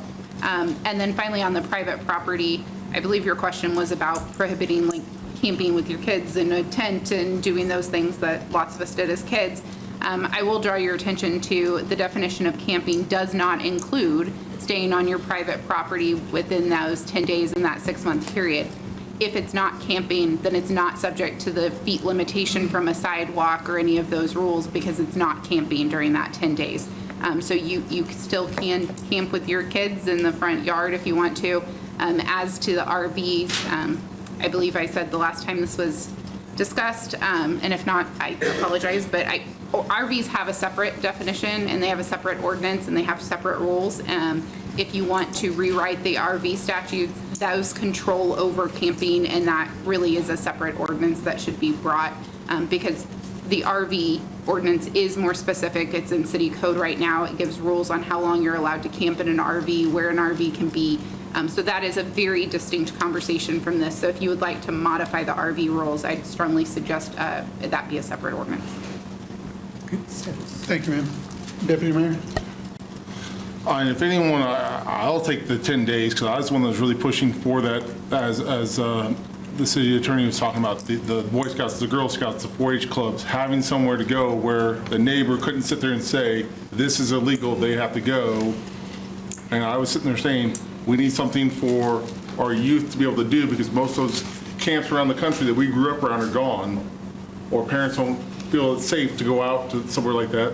So throw it up in the backyard. This way they have that weekend or night there. So I was the one that's really pushing for that 10-day mark just to allow, and that was my thought process, was for allowing the youth to be able to have that experience with their different organizations or with their parents. Okay. Councilwoman Hiller. Well, what I recall is that I couldn't remember all the specifics, but at one point, as we worked on this, we weren't allowing anybody to camp in their own yard at all, or at least not renters. And so we got renters added this time and so on. The question is, why would we limit somebody to 10 days in their own yard for the whole summer, let's say? I mean, it's 10 days out of 6 months. So in refreshing and reviewing that, it was like, why? And why do we need to prohibit or to limit people in their own residence? And I couldn't connect it back. It was like, well, if the 10 days was in there instead, because we wanted some particular time to, if somebody's camping on private property elsewhere with or without permission, we can go and ask them to move. We tell them they're not supposed to be there. I mean, this covers private property that you're living on, as well as private property elsewhere that we've had trouble with squatters and so on. Now, and I didn't know if I'm looking at the reality. I have steady homeless issues in my district too, as you can imagine. So trying to figure out what's gone wrong with people being able to get control of a property again. And so I just wasn't sure what the 10-day limit, why it would need to be on private property that wasn't your residence. Was there a reason for it? And if somebody can help me with it, that's fine. I asked Amanda a couple of questions that she just answered now. She answered them in the email. But that one, I just couldn't reconcile it. And what were we going to do if somebody let their kids camp out in the backyard every weekend all summer? You know, who were we going to pursue and who weren't we? It wasn't working for me. And, you know, sometimes people, I had somebody just a couple weeks ago who called me who had, a woman had been involved in a domestic situation, and so he had let her stay in an RV on the back of his business property. And that had provided a refuge for her and had worked for some period of time. And so I'm reading this and going, that person would not be allowed to make that own choice and let somebody stay in the RV on their property. So it was real life concerns about situations where, and again, with the people parking in cars, we have all these restrictions on where somebody can park in public spaces. You pretty much got to be 100 feet off a street to be able to be on public land. And so for that woman who's left us, as an example, but I know women and men that have stayed in their cars by themselves or with their kids, does that mean they've got to get 100 feet off the road? So what I was trying to do, all due respect and appreciation for this work, was figure out what you advise somebody if they're in trouble, what they can do and what they can't, and what the police would actually be able to do and what they would hold back on, so that what we pass when we do it is going to work. That's all. Councilman Duncan and then Councilman Dobler, since you're Thank you, Mayor. co-sponsor. Yeah, a couple things. You know, I remember when we passed all of these camping ordinances, we knew there was going to be tweaks, and we talked about the fact that we meet 3 times a month, and that gives us some ability on the fly to make those tweaks as they come. I remember I didn't like at the time, and I offered several amendments that all failed, and that's cool. That's the process about shortening 10 days to 3 months and some of those same arguments. And I still would like some tweaks there. I can support this tonight because it's addressing a very critical issue. It's not fundamentally changing what we originally passed, except addressing the infrastructure issue and some of the issues that they're having now. I think if we want to then continue to tweak and have conversations about whether it should be 10 we and 6 months, or whether we need an RV ordinance, I think those just like this need to be brought back individually. You know, one of the concerns I've expressed is related to the fact that we are having issues of directing people some locations they can go to.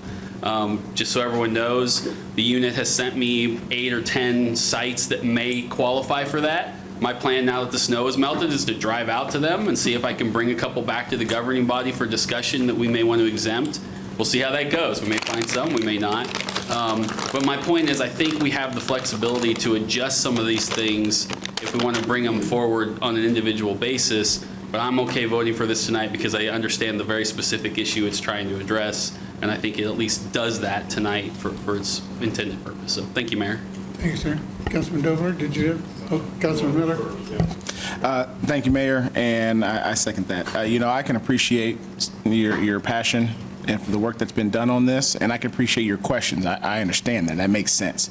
But I would think that our chief and who would be enforcing this would have some discretion in making sure that they don't make it harder for the people who are in need, like you were talking about. Because we don't know how often that is going to come up, but I imagine our chief would have them be a little softer-handed when it comes to that situation. But I think we're going round and round at this point, so I move to end discussion and move on to the next issue. Okay, is there a second? I have a question real quick. Can I? Okay. I'll second it. Okay, end discussion. Okay. There's been a motion to approve. No, there's been a motion to call the question, Okay. which is not debatable. It requires 2/3 vote, and then anyone that has not talked is still allowed to talk one more time, and then you take a vote. Okay. Let's take a vote. Let's take a vote. Are we using? All right. No, they're not working. Excuse me? Calling the question. The question's already been called. I mean, I said the wrong word. As I understand it, he made a motion to call the question. And I second it. Okay, and it's been seconded. Correct. Okay, so that ends our discussion. We take an immediate vote on whether or not to call the question. Okay. Okay. Do we call the, in discussion, call the question. All those in favor say aye. Aye. Those opposed? One, okay. All right, we will, that's the end of discussion, and there is a motion and a second. Under your rules of call the question, sorry, you do call the question a little weird compared to Robert's rules, but under your rules, any member that has not had an opportunity to speak is allowed an opportunity to speak, and then you vote. Okay. Any person who has not already spoken on this matter, if they choose to speak. Councilwoman? No, I don't choose to speak. I just don't like calling the question sometimes when there's good discussion, because we don't want to talk about it no more. Okay. We've heard you. Okay. So now we can vote on whether or not to accept this ordinance change as presented tonight? All those in favor say aye. Aye. Those opposed? No. Okay. So we have 9-1 then. Councilmember Hiller voting. Is Hiller no? Yes, okay, Councilmember Hiller voting. 2 noes? No, I'm aye.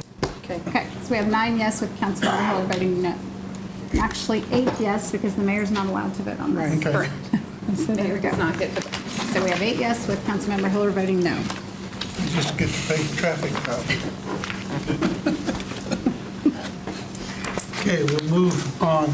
Thank you for the discussion. Move on to agenda item 6, non-action items. Madam Clerk. A is discussion of a contract amendment for Southwest Huntoon Street, street design project from Gage Boulevard to Harrison Street.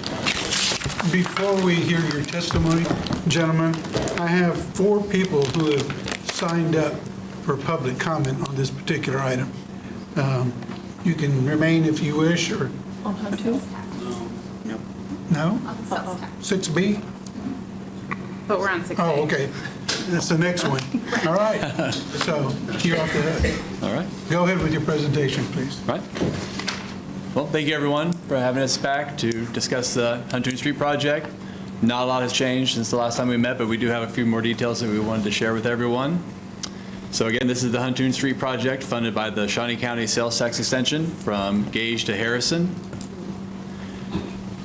This slide has not changed a whole lot. For the sanitary, for utilities, we still plan on there being a minimal work out there, and we plan that to be done next year by the City of Topeka Utility Department. Anything that can't be done by themselves, if we have to open up the road or something, would be done with the roadway project.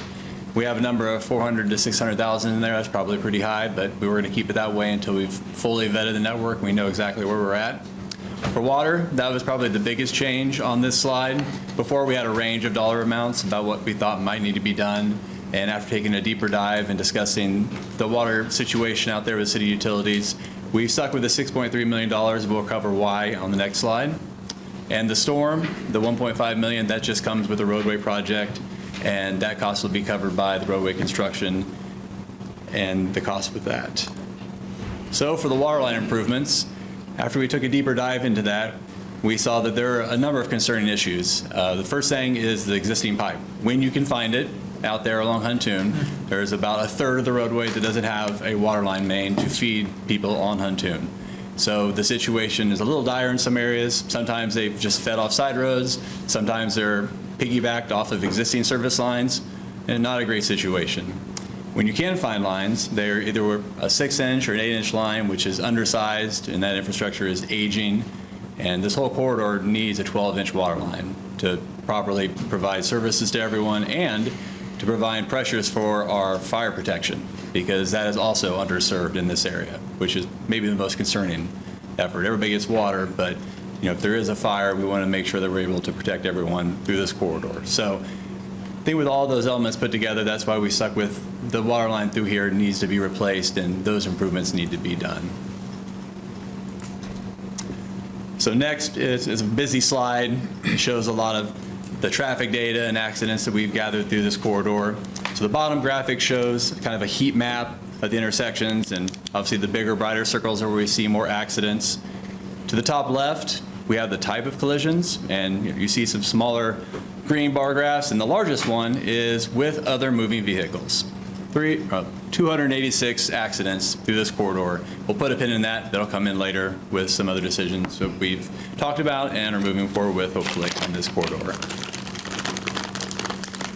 The next slide was just showing the existing condition of the roadway, just to make sure that we're not planning on removing and replacing an existing roadway that doesn't need it.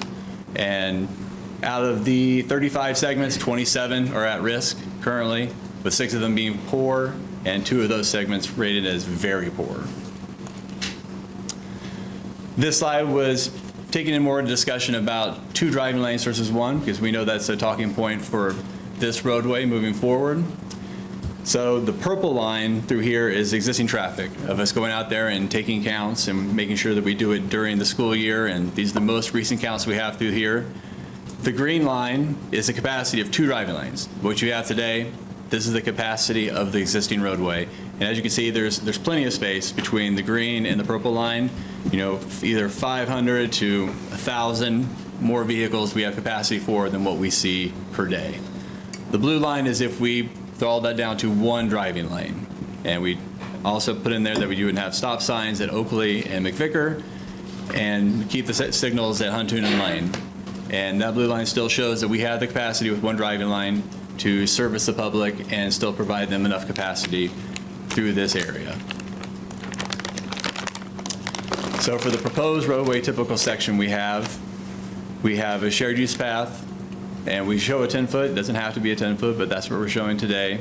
11-foot driving lane, a buffer lane between the driving lane and the bike lane, parallel parking on one side, and then a sidewalk on the other side. And this is the typical section that we would like to see throughout this entire corridor, but it won't be everywhere. There'll be some sections where you'll need two driving lanes, like approaching Washburn and Lane. You'll need to provide a turn lane at those roads, approaching Topeka Boulevard, probably McVicker and Oakley as well. So in general, this is what we'll see, but there'll be changes as you go throughout here. You know, the different residential areas and things will demand changes, and there are things out there we're going to try and avoid, like neighborhood signs and things like that. But in general, this is what we're looking at moving forward with. So why the full roadway reconstruction? We first hit on about the water line and the needs out there to reconstruct that. And if we did just the water line and just try to put the roadway back the way it was, that would still be upwards of $8–10 million to put the roadway back after we've destroyed it, put in the new water line. And that doesn't include trying to improve storm sewer as well, because if we tried to just do that, that would also turn our roadway into Swiss cheese. So that was part of it. Also, when we had our public meetings, the public is strongly in favor of doing the full reconstruction and having some type of completed elements or complete street elements through this project. The roadway itself is at risk and moving towards poor. And also, like providing networking for all the pedestrians, like sidewalks and bike lanes. We can do that from Gage to downtown, and then folks can use 12th Street as well. There's some existing sidewalks out there, but not everywhere. And so this project would help expand that connectivity for pedestrians. We would be improving safety for drivers and pedestrians with our geometric improvements and going down to one driving lane.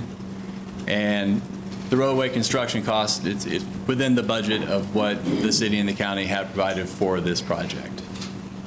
So with that, it's a brief reintroduction of the project. Field any questions or comments? Any questions from the body? Councilman Duncan? I still don't understand the 10-foot sidewalk. I mean, based on everything I've read, and I'm definitely not an engineer and expert, I mean, ADA is 3 feet, which is way too short. But I mean, the standard is 5. Even in areas around schools, they say should be 8-ish feet. I mean, the only stuff I could find that said 10 or 12 feet was like shopping areas as a general rule. So I guess I don't or sometimes if you don't have a bike lane, but we have a bike lane built into this road. So I guess from my perspective, the reason that 10-foot bothers me a little is because I don't know why it needs to be that big. But every foot we have of that sidewalk is a foot we're taking away from some of those front yards. And it would seem like any foot we could give back to a yard, if possible, would be beneficial. But I haven't figured out the rationale for the 10-foot sidewalk yet. Do we have one, or do we just like it? Do we like 10 feet sidewalks, or what's the reason we designed it that way?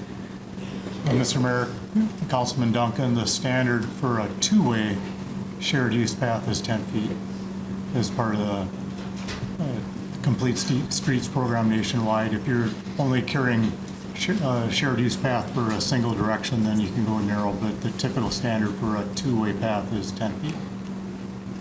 Right, and I did look at that, but I mean, again, most of that is if you don't have we have a bike lane, so in theory there shouldn't be any bikes on. And I understand walking paths.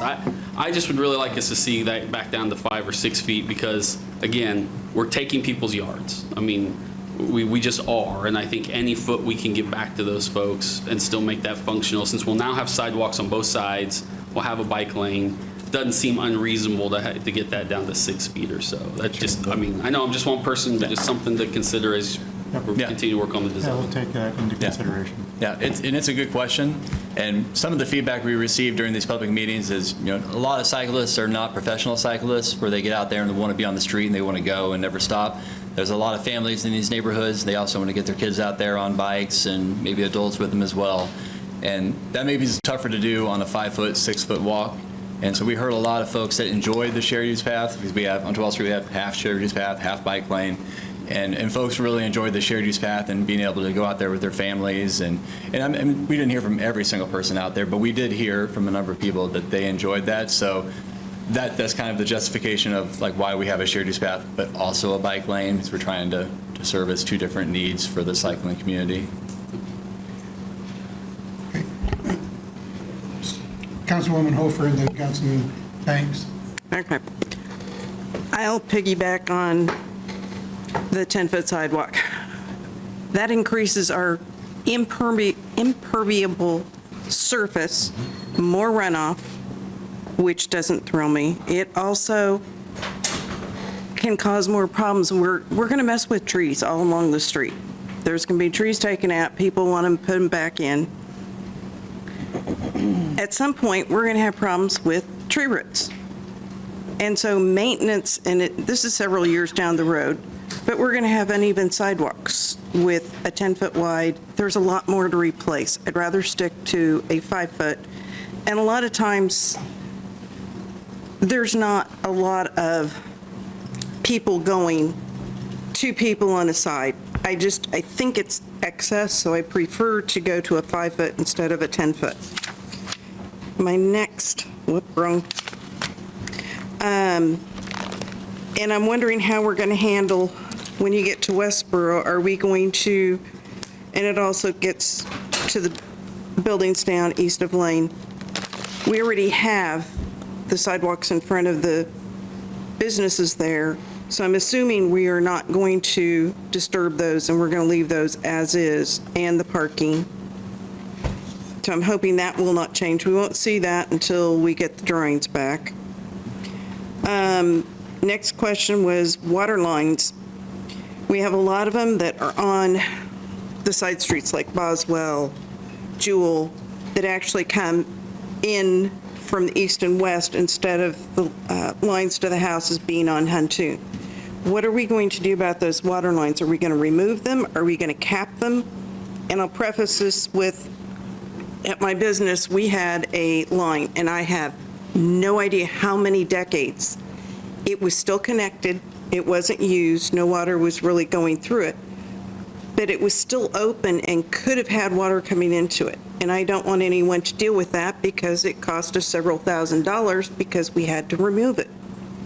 So I'd like somebody to answer what we're going to do with those lines that we have to abandon.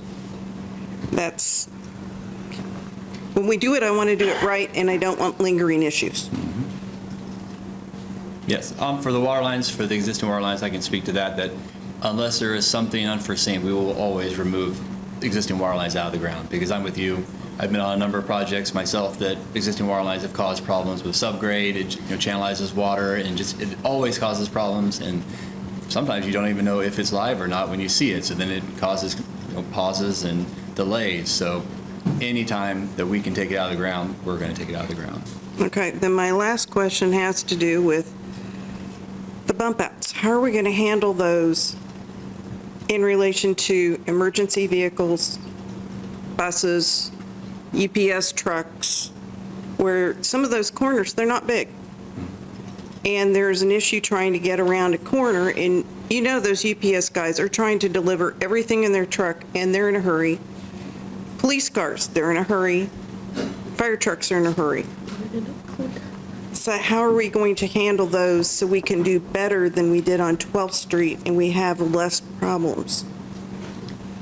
We received feedback from the fire department just today on their experiences on 12th Street, and we've directed Bartlett and West to take those vehicles into consideration during final design for their turning movements. I would like to see those so I know what they're going to look like before we finalize the drawings. I know it's a bit of a step, but I was just on a street, on 17th Street, and I was driving down, it's 3 lanes. And 2 emergency vehicles were coming at me. They were a little bit spaced. But you get right in front of Washburn, there's a center barrier at a lot of the intersections. And they were having a hell of a time trying to get, people were just ignoring them, and it was slowing them down getting to where they needed to be. So I don't want to see any issues like that. We want to keep our response times low. So it's a really important issue. Yep. Thank you, Mayor. Councilman Banks? Thank you, Mayor. My concern is that I have a residence, I own a rental on Huntoon and Mulvane. This design is very similar to what's on 12th Street, right? I can't, where do you get the notion that this design works in Topeka? Where did the design come from? Sorry, I'm kind of asking, yeah. The design initially for 12th Street itself? Yeah. It was a team effort from the Complete Streets that the governing body adopted, I think, in 2009. And taking elements of that, we couldn't put all the elements in. Actually, if you did that, it'd be significantly more restrictive through here than what was out there today. So we had to kind of modify it to make it still work for trash trucks and other vehicles, but still kind of do what was intended with the Complete Streets. So that's where it all started from, and where we ended up. Well, I asked the question because I'm simply trying to understand. I'm driving west on 12th Street, and I go past the YWCA, and I've got to back into a parking space. Makes no sense to me. And I can't see anybody living over there that would be appreciative of the design of that street. And having been a retired firefighter driving fire trucks, I know it's difficult. So why are we doing it again? If we're going to do a complete, in-depth repair of that street, why don't we repair the 2 lanes? Is it cost? Or we just decided we wanted the streets to look like what KU campus looked like? Cost is part of it, but I would say that the biggest driving force for that was the accidents. The 286 accidents of 2 moving vehicles, that's the 2 people driving down the 2 driving lanes. And I mean, obviously we can't be out there and see it happen all the time. We can just assume what's happening is that folks are trying to shift lanes and turn, and they're doing that across each other and causing accidents. So I mean, that was the largest graph on there, the largest bar graph on there. So we're not going to get rid of them by making that design change from 2 to 1, but if we can at least limit the opportunities for folks to make those accidents happen, then we can at least be improving safety for the driving public through this area. Can't see it. Thank you, Mr. Mayor. That's true. Councilman Miller? Thank you very much. So question, if the driving force for doing this is to save some accidents and doing the full depth now seems like a big sticker shock, but down the line, down 10, 15 years, it's going to cost us a whole lot more if we just put a Band-Aid on it. Correct or no? That's correct. Okay. So not only do we have a financial interest as a city to do the full depth, we also have a humane reason to save accidents and different people having to go through their insurance and having to pay out of money out of pocket because of the decision that we make to not do the full depth. Okay, thank you very much. I have a question, comes from a question from Councilman Banks. Can you give us an idea, since we implemented what we already have, 12th Street? It's been in place for some time now. The numbers to see how it has affected traffic accidents in its current design. So in other words, is it an effective design? They are still studying that. I don't know that it's been finalized yet. The initial numbers, Mr. Mayor, shows that the amount of traffic has increased, the average speed has increased, and the amount of time to travel that corridor has decreased due to the reduction in the stop signs and the stoplights. Thank you. Councilman Dyckman? So do we have a timeline for when that information will be ready? Off the top of my head, no, but it is something we're working on right now. Okay. So, and just to clarify, you said the speed's gone up? Yeah. So when we see in this presentation that one-lane roads reduce speed, We had a meeting yesterday. I thought y'all said it went down. Braxton had all that data. Okay, well, I believe he was on Zoom. Okay. I'm here. That is incorrect. The speed in the corridor has decreased. Sorry about that. But the travel time has decreased because of the elimination of those stops. And so, Councilmember, did you remember in early 2024, when the original scope of this was approved, it was not for design. It was only for public engagement, concept design, and high-level cost estimates. Certainly, as we move forward with design, we can have our consultant do the analysis of 12th Street in terms of what the crash history or accident history on that particular road is, and compare it to the pre-construction levels, and we can share that information. okay. So we'll give you the information after you've approved us doing a different roads design. Thank you, Mayor. Mayor. Councilwoman Hiller? I was in the meeting yesterday where they reported, and maybe I can fill in a couple of blanks too for some of the questions that were raised. Councilwoman Hofer brings up a good issue about having that center median on 17th Street because it chokes the traffic. But one of the beauties of what they did with 12th Street that they're talking about repeating on Huntoon is what you've got is a through lane. One of the concerns people had at first was, oh, but what about emergency vehicles? By pulling the stop signs, nobody has to stop. And by having the auxiliary lane all the way along, there's ample room for anybody to pull over so that the emergency vehicles can get straight through. And so that overall, unless you heard something different from the fire department, because we asked them to double check with police and fire about their ability to get through on 12th Street, because it's much better for motor vehicles.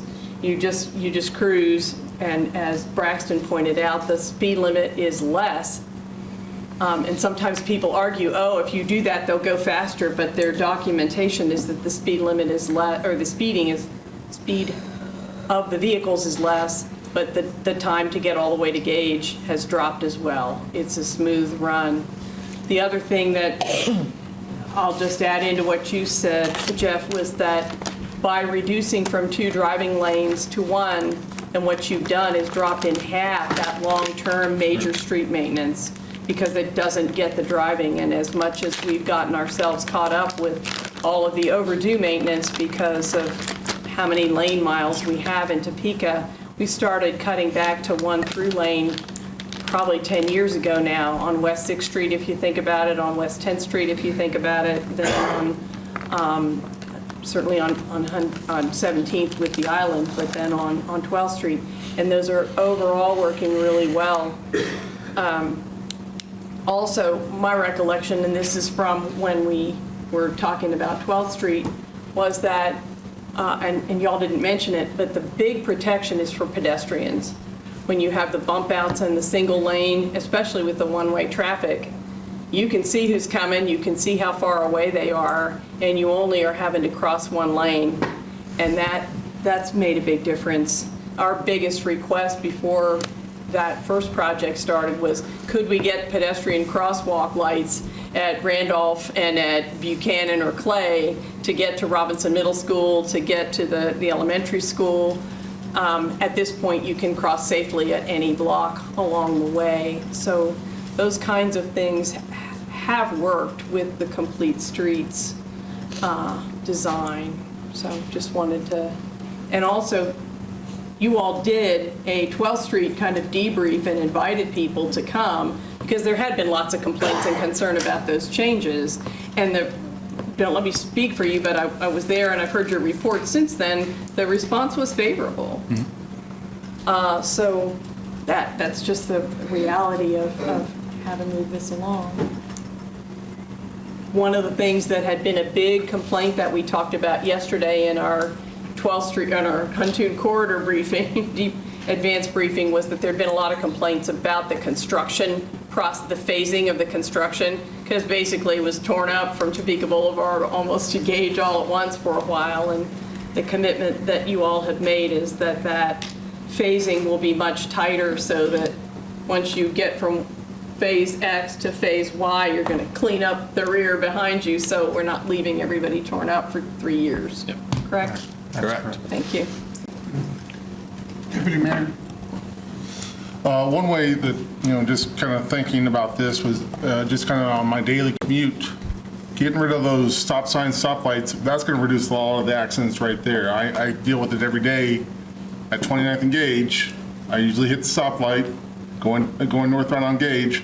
What happens, someone takes off, is front of the line, and they hit the brakes right as they take off and go into scooters or go into Sonic, and then all of a sudden next year everyone starts piling up and slamming on their brakes. So eliminating all that, plus also, to be honest, a lot of people just do rolling stops in neighborhoods like Huntoon there, and that'll eliminate a lot of the accidents right there with the rolling stops, and then having to slam on the brakes when something pops out at them.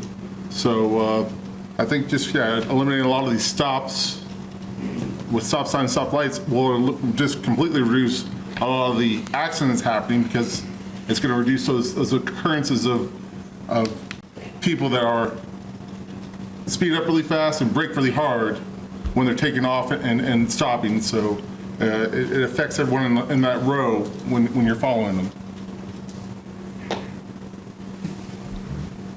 Further questions, comments? Gentlemen, thank you very much. Thank you. I would like to, as soon as we can find some update on the effectiveness of the current design, it would be interesting to see that. For accidents? Yeah, Okay. see if it's been a successful design and reduce those accidents. Okay, will do. Okay. Thank you. Thank you.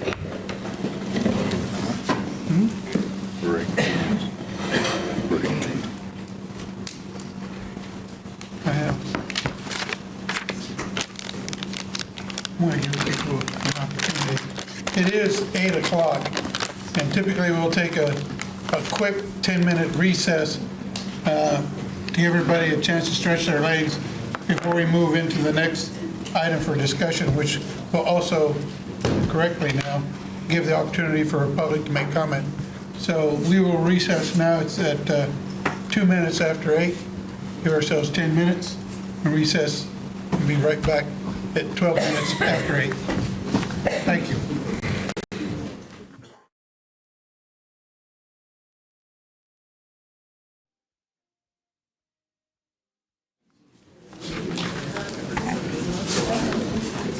Okay, thank you for your attention. We're going to come back from our recess and start next with agenda item 6B. Madam Clerk, if you'll read. B is discussion concerning the proposition of levying an additional special purpose citywide retailer sales tax of 0.5% for the purpose of providing essential public safety that ensures a vibrant and healthy community, for sustainable solutions to increase availability of affordable housing, and to effectively combat homelessness with multifaceted solutions. Okay, Mr. City Manager, do you wish to speak to this now before I have public comment? No, thank you, Mayor. I allow the public comment first. Okay, and then we can thank go. you. Thanks. Okay, on this item 6B, we have 4 people signed up to speak. I'll call them in the order that I have here on my sheet. Skylan Wagner. Did I pronounce that correctly? Yeah. Okay.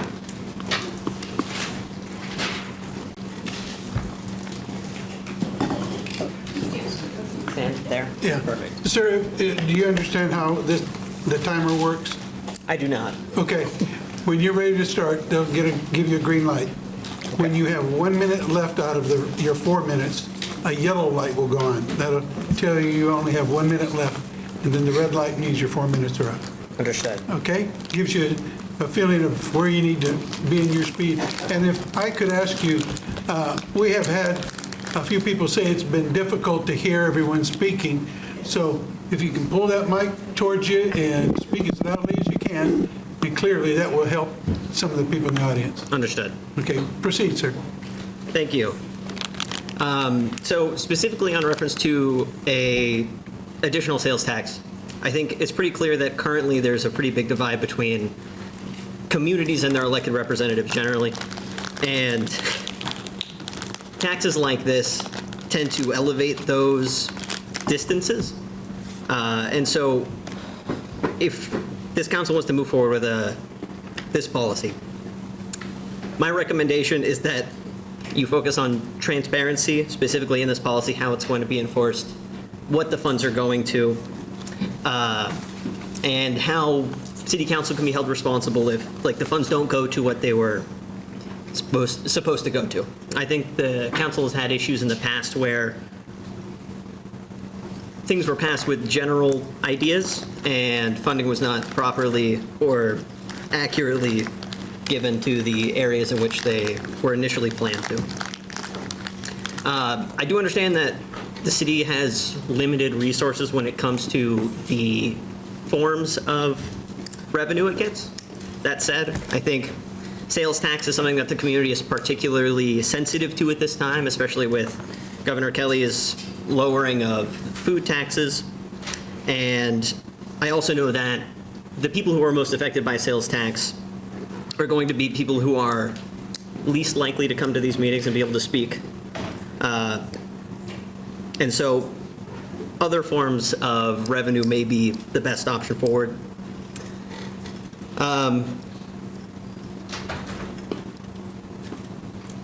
So what I recommend doing is giving everyone plenty of details about what specific policies this funding should go to, how it should be divided, and what ratio it's going to be split up as. I know this used to be two different taxes that were then combined into one, and as much detail as can possibly be provided to the community on what it will be spent on is probably the best bet.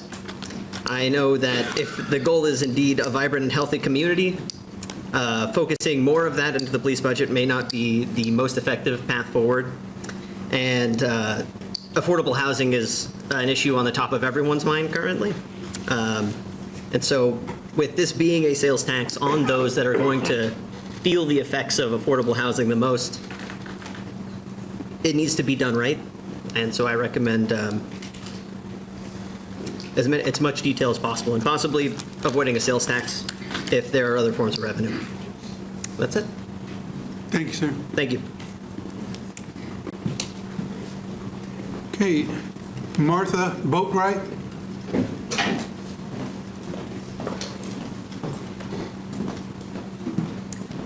Hello, everybody.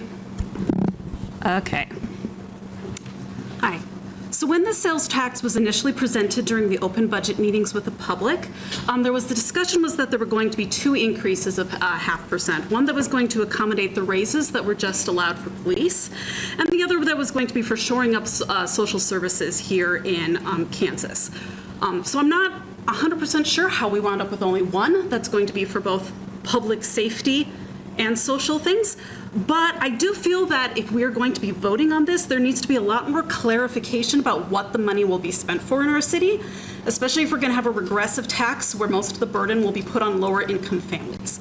And I don't want to, be mean here, because I know some of these were made by previous people who worked here, but there have been some issues with the way that our city has been spending our money. For starters, we are letting major landowners and developers put off paying their fair share of taxes over and over again. This is something I wasn't entirely aware about until I spoke last December when I was here to talk about Lou McGinnis, and I listened to you all just kind of punt another 3 months down the road on a guy who needed to pay you off millions of taxes. I think some of our budget problems would be helped if we were, making people who actually are at the upper level of incomes pay their fair share of taxes and not putting the whole burden on people who are lower down. Also, the raise that we did for the police. Police already make up 42% of our budget. We have more cops on average than an average city of our size. And we do all of this for them, and yet they never seem to be around when we need them. I'm always hearing stories about people getting calls and it takes 2 hours for the police to be there. Is there an audit of the police and how they are spending their money? Where are resources going into? And this is, of course, to say nothing of the payment they may be about to have to do because, you know, the police just shot another person, Taylor Lowry, and then lied and covered it up until somebody sued and got the body camera footage. So if you missed that, it was in the Kansas Reflector earlier this week. And then, of course, there, you know, is the hotel. I hate to bring up the hotel, but if you read any public comment on any news article, the hotel is brought up. People in this city are so mad about their money being wasted on that. And to ask them to have a sales increase when we're already going through that is going to make everybody hate you so much. And that's just a PR thing. So in terms of clarifying how we could be spending just making sure that we're spending our money correctly. For starters, let's get some of these prodigal developers to actually start paying their taxes. I think you kicked it down, so that's going to come up in March. Please, when that happens, consider making them actually pay what they owe, so we have the money that we are owed under the law. And then make sure that we are spending our money not on vague public safety, but on concrete social programs like affordable housing, a real homeless shelter, after-school programs, mental health programs, things that have been shown to stop crime before it happens, so we can better allocate the resources we already have with our police forces. Any sales tax should come with clear boundaries on what it can be spent on, and there should be more transparency between the public and city council to rebuild some of the trust that has been lost with decisions that the city council has made. I support, potentially might be willing to back a sales tax if it was going towards actually shoring up the social services that are currently under threat in this country. But if it's just going to go to hiring a couple more police officers who will sit around and not show up when you have a 911 call, I don't want that. So that's my. Thank you. Okay, Anton Ahrens.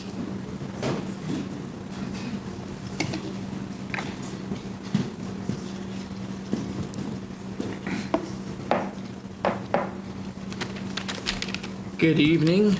My name is Anton Ahrens. I'm from Trinity Presbyterian Church, and I'm representing Topeka Jump tonight. I'm here to share a brief recap of an event we had a few weeks back. At a recent Jump press conference, we shared that on Martin Luther King Day, we officially reached the 650-day mark since the Affordable Housing Trust Fund reached its initial $1 million funding goal.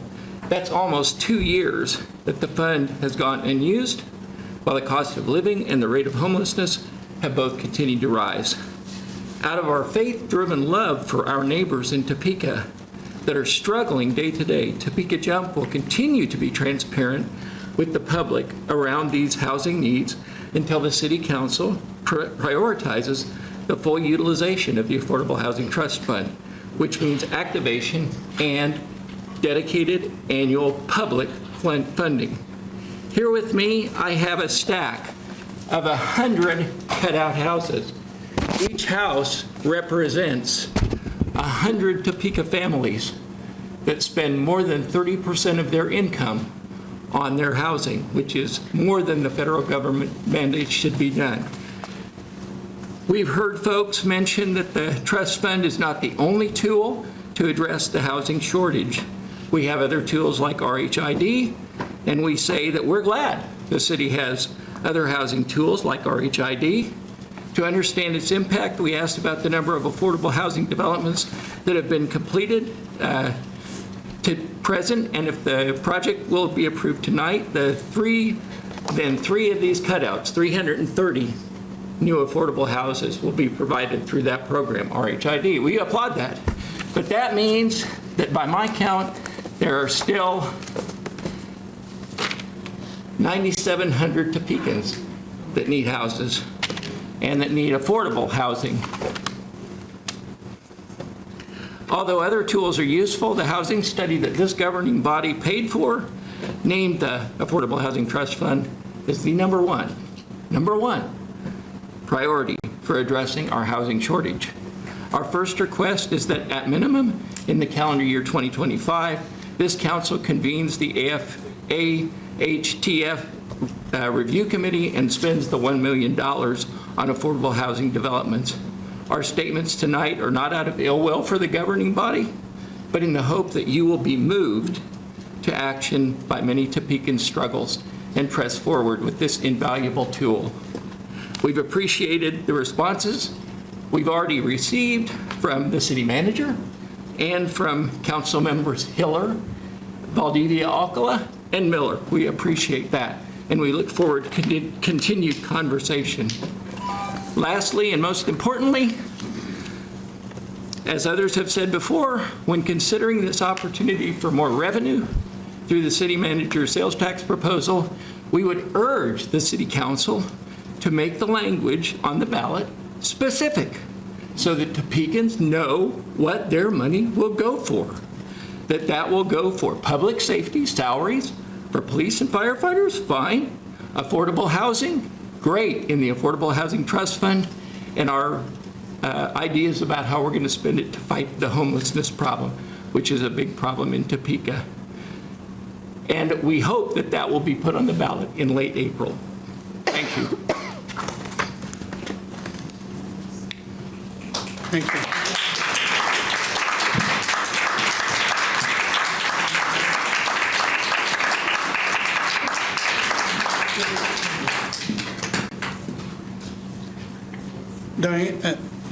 Danielle Pueblo.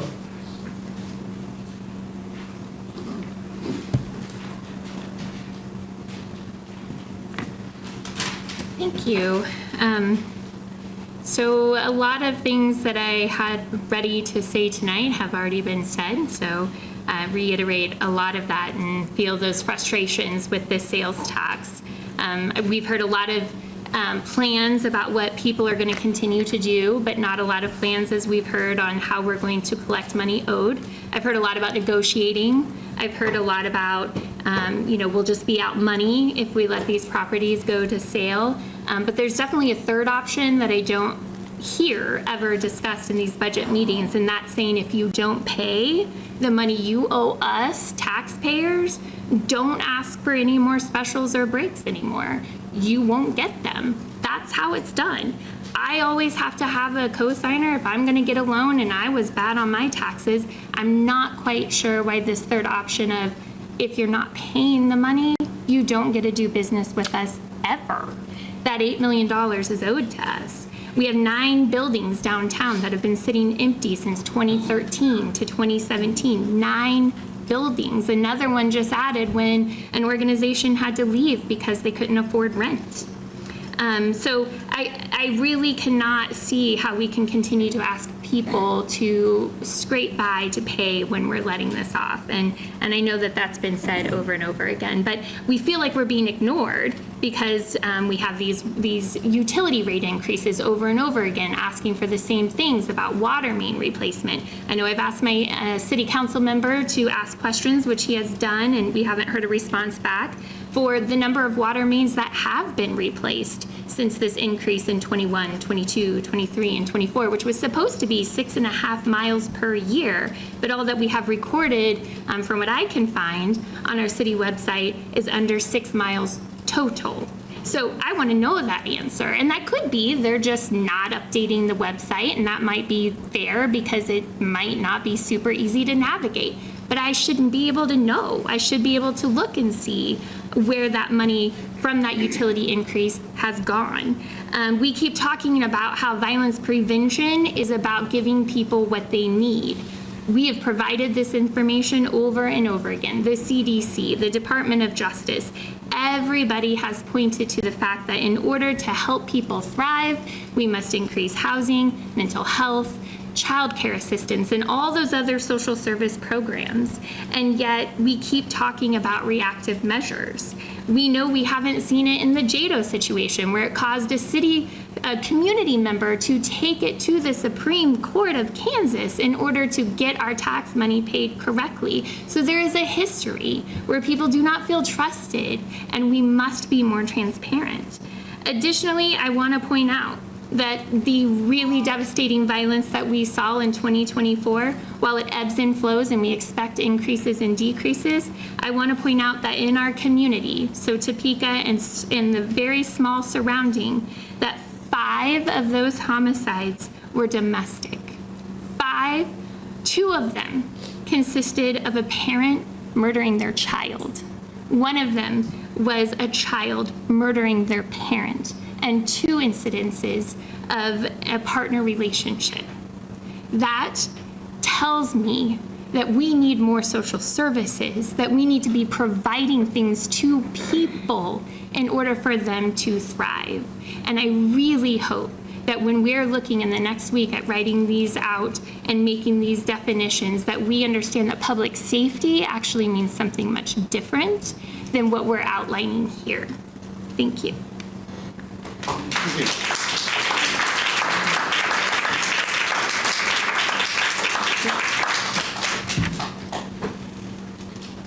Thank you for your comments.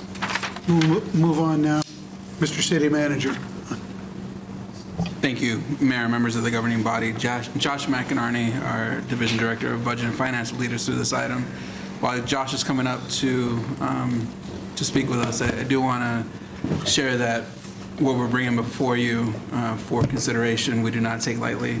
Definitely some of the questions that have been posed this evening and some of the comments that have been made this evening, we intend to share with you our plans to number one, some assumptions in our budgeting to include selling the hotel this year. You all know that it's one of my strategic goals for this year. There's other things that we're looking at across the various departments, personnel, non-personnel, that we intend to reduce or remove from our budget. And so, again, I think these are things that we've shared with you over the last several months. I know that since last summer, we've been talking and we've been floating the idea of 2 half-cent sales tax initiatives. We do know that you know those would put us over a 10% sales tax rate. So for as we move forward, I just want to be very transparent that we are being very considerate as far as what we're asking as staff, and again understanding some of the constraints with having a sales tax rate over 10%. So I'll turn it over to Josh, but I just want this governing body and the public to know that we are trying to be very considerate and understanding that no tax it's not popular. And I'm hoping that through this presentation, which we did share with Policy and Finance last week, that the community can see that we are, to my point of making, that we are running as lean and as efficient as possible. I've even told the teams that even if sales tax is approved, there's still going to be cuts that we're going to make. So I just want to be very transparent in that as well. And with that, Mr. Mayor, I'll turn it over to Josh. Thank you, City Manager. Good evening, everybody. So, City Manager alluded to, we gave this presentation a week ago at the Policy and Finance Committee meeting, and we thought it'd be a good idea to brief the council as well. It's kind of the same old song and dance, not much new information, but just kind of a review again. So, kind of the agenda tonight, just general expense and revenue overview, some options we have to get more money into the general fund for 2026, and some options to remove expenses from 2026 and beyond. And then, like the city manager alluded to, we'll talk a little bit about the sales tax ballot question, and then next steps, and obviously a discussion. So we've been presenting these numbers a lot, $17 million projected deficit if we don't change the way we operate for 2026. Obviously, if we're not changing the way we operate, that grows because expenses are outpacing revenues due to just general inflation, union contracts, sales tax falling off, et cetera. That number in 28, for now, that was just a 3% personnel placeholder number just to show that the problem is continuing and we want to get ahead on this today. That way, if any decision we make today kind of eases the decisions in the future. But yeah, main takeaway, we need to find $17 million.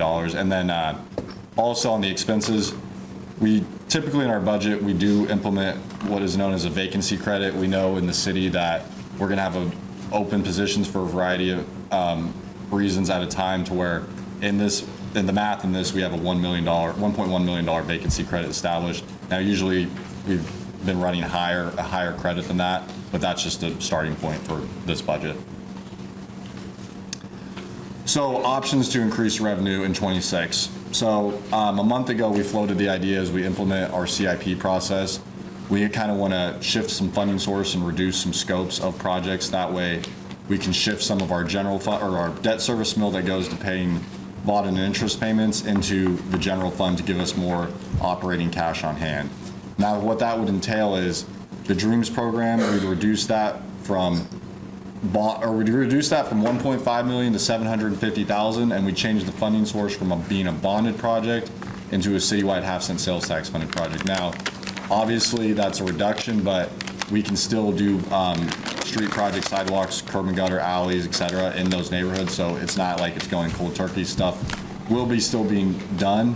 And then the infill sidewalk program. Now, obviously, some information has changed from the federal government, but at the time, it was thought that if the RAISE grant still comes through, we're still doing sidewalks in the city of Topeka, most notably in LMI neighborhoods, to where we thought we were comfortable reducing that from $600,000 geo bonded project for sidewalks to $300,000 for the duration of the CIB to get us through to accommodate less money going into the debt service fund back into the general fund.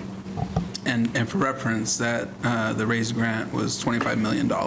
Yeah, I believe so. Yeah. So just wanna make that note. Thank you. Additionally, we've talked about we had an established unassigned reserve fund. We're going to still have money left over in that fund. Now that this is predicated off governing body approval, because any money spent out of that fund has to be approved by the body. We could tap into that a little bit more. We can adjust the pilots for this rate cycle. The fee schedule adjustment, which we're going to roll out at the Policy and Finance Committee meeting, can get us some more money. In the exercise of looking at our quarterly report, we have some funds that have just not been used in 8 years, to where that's about $500,000. We can increase some admin fees that we charge other funds in the city, and then we can also spend down our reserves for this year. Now, main takeaway from this is a lot of that is one-time revenue, which it's good that we have it for a one-time purpose and allows us to kind of get a handle on things and make decisions later down the line. But that is one time, so we couldn't use it. If we did on paper use it, we don't have it for the 27 budget. And the city manager alluded to, these are material items that, besides making departments cut small office supply budget here and there, et cetera, that we can change in 26. So right now, that $17 million number assumed spending $1.4 million for the hotel. Obviously, if the governing body decided to make a policy enactment and stop general fund subsidization of that, that's $1.4 million that would come down on the expense side. We give out about $1.5 million in the form of grants to external stakeholders in the community.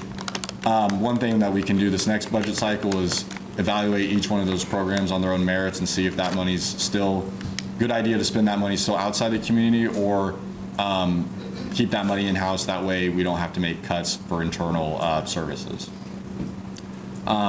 We spend about $1 million a year on our police fleet. We can increase the replacement cycle by buying a few less vehicles for about $150,000. And then the large item, without getting into personnel, would be, we spent in the 25 budget, we programmed about $600,000 of engineering studies. And we're proposing we can cut that back down to $300,000 to have some savings there. I have a question. Yeah, go ahead. Councilwoman. Thank you. For the $750,000, the grant program reduction, can you explain so that folks know that didn't listen to Policy and Finance what that $750,000 is? Just give some examples of what that is. Yeah, no, good question. So, well, real quick, the $750,000, that's what we could move it to. We give out 1.5. So some of that is, and I can't remember off the top of my head how much the Social Service Grant Committee gets, but I think they get about $750,000, and they can choose who to give that to. It's like 400 and some thousand. Sorry, yeah, 400,000. Then Obviously, we have the utility rebate program. We gave money to SAVE last year, $75,000. We gave money to PARS, that was $62,000. Okay, so that's what I needed to hear, so folks could hear that. Set aside SAVE, because we don't even know if they have a nonprofit status yet. Set aside SAVE. What we're talking about possibly looking at is the very type of cuts that these folks are trying to say, don't do it. Not you, Josh. This is not towards you. Don't do it. We need the social service grants. Now, you and I talked about it in the budget meeting. Are some of those agencies that we give to the best ones that we can give to? I think we talked about that when the city manager and you and I, we sat down. Does that need to be reviewed? And I think that that is a good question, and I think that's a healthy question, and I think that, yeah, it probably does. But we also know that every dollar there could go to somewhere where social service, where help is needed in this community. And I know people don't like to hear it when I say it, but I've said it for years. We're bleeding out. So thank you for giving some examples. Thank you, Mayor. Yeah, no worries. So this slide is just a summary of the previous two slides. So when you add up all that together, we got to roughly $13 million as a way to cut into that $17 million. And so closing the gap. So if we did everything on that previous slide, we'd ask departments in the form of positions or hiring, freezing positions, unfunding positions, et cetera. We'd have to ask departments to come up with another $4.4 million to get us through 2026. Now, remember, a lot of the things on that previous slide were one time, so about $6 million worth. So in 27, we'd have to come back with additional cuts to get us on a sustainable path going forward, to a tune of about $10 million now. Obviously, 227's assuming the workforce of today, so obviously we have retirements, natural attrition, et cetera, so that's just a placeholder number as of today because we still got to focus on the 2026 budget. And then getting into a little bit on the sales tax initiative, is it was kind of kicked off by the city manager in public comments tonight, and you guys all saw it in your packets. It's being proposed to do a citywide half-cent sales tax for the initiatives of public safety, increasing the availability of affordable housing and combating homelessness. And for context, that $19 million, that number is how much we received in our citywide half-cent sales tax numbers for 24. So it's not just a number thrown out of thin air. Now, one could argue too with if sales tax is just the demand of what people are buying could change, but it's going to be about probably roughly $19 million.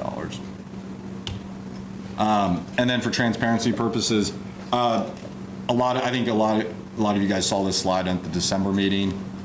So the current structure of our sales tax is 9.35%. Now, a couple of key notes is the state of Kansas, a portion of that goes to the state of Kansas to a tune of 6.5%. Some of that goes to the county in the form of, and kind of quasi us, in the form of JADO, Gage Park Authority, that was 1 or 2 years ago. And then our current sales tax at this current date, 1% goes to our general fund, and then the other half-cent goes outside of our general fund to the citywide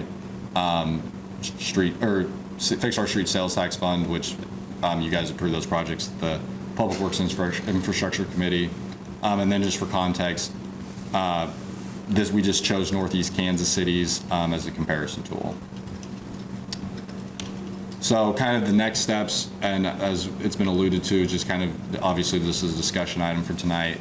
And then the goal on the agenda is to vote on it next week. And then if the governing body were to approve, this is again a two-pronged approach to where the governing body approves to where it would have to go to the citizens of Topeka to vote. And if that vote were held, it would be held on April 28th, which would allow us, if we did collect on October 1st, the first quarter, or the last quarter of this year. So that's kind of all I got for tonight. Okay, questions for Josh? Councilman Miller. Thank you very much, Mayor. Thank you, Josh, for the presentation. City Manager, thank you very much. My hope is that the added funding for union members and staff at TPD and TFD, they also understand that that is increased responsibility with that funding. So I don't want the public to think that when you see an increase in funding for a department that you think already has a vast majority of the funding that we get, that is clearly coming from the council, or at least I know for sure in the conversations that I've had with Chief and others that are in the departments, that if you're getting this extra funding, which we want for you because our officers and TFD have to be able to have a living wage compared to the other municipals that are right next to our city. If we are able to keep our best officers right here in town with this, that it also is an increased responsibility of what they're supposed to do for our community. How we enforce laws is inherently reactive, but this funding can help us get upstream and increase the amount of crime committed in our community. Okay? I'm right with you, Councilmember Valdivia. Good words in the middle of his presentation. Josh mentioned the reduction in the grant programs, and it will have direct impact on the vast amount of social programs that our citizens have access to right now. I don't think people really understand how much is out there in our capital city for our citizens if they just go either look for it or they have someone who can advocate for them to find those programs. We have a lot of things that people who are hurting, we have programs to help you with that. And the city is a big part in supporting those programs. If that's not true, I'm more than happy to have a conversation with anyone right now after this meeting or a public comment next time. Because the people that I talk to in our community say that we need those social service programs. We need those mental health programs. We need those different community programs that support our most vulnerable citizens. So if something like this is able to help that, it may not be perfect, and the wording does need to be correct. 100% I agree with the public comments. It does need to be clear what it's going for. Our budget team will be able to show line item by line item what that money is going for. And if we can't do that, then folks will be held accountable. Somebody said something about how do we make sure somebody's held accountable? There's easy ways. Vote. If you don't think we're doing a good job, vote us out. But if you do think that we are trying to improve the services for you, you have to take that into consideration. We're working for April 2025 and also April 2035 all at the same time. So understanding that it's not just right now that's the issue. I'm trying to make sure that my grandkids have good roads, or my grandkids have good services. It's not about just me, it's about all of you. Your grandkids, your children right now. It's not just right now. We're talking about 2035, 2044, all of the years down the line that we may or may not be here to provide sales tax to allow those services for them. But if we're not only looking just right now and not looking down the line, what happens if we do not do this, which again, we are taking a vote next week to provide the option to the community to make that decision. So if the community makes that decision and then the citizens come to public comment and blame us, that's what we signed up for. That's perfectly fine. But we as a community have to make our decision of what we are going to do.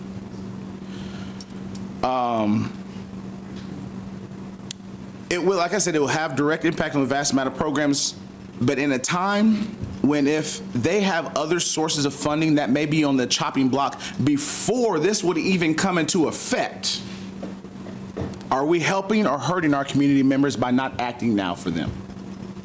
Thank you, Mayor. Deputy Mayor and then Councilwoman Valdivia. The one question I've been hearing the most is how did we get here? Just like everyone else in town, added cost.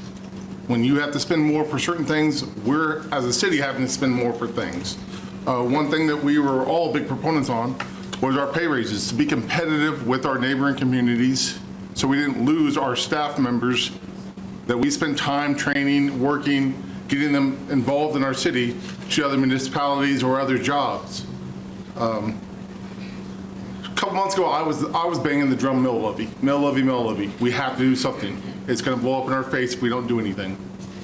Had some discussions with people, and the way I look at it, mill levy is the wrong way to go. And with this group here, it's a big thing is mill levies, the biggest ones going to hurt probably are the renters, the low-income families, where that landlord's like, okay, I got an increase, so I'm gonna put that off onto my renters.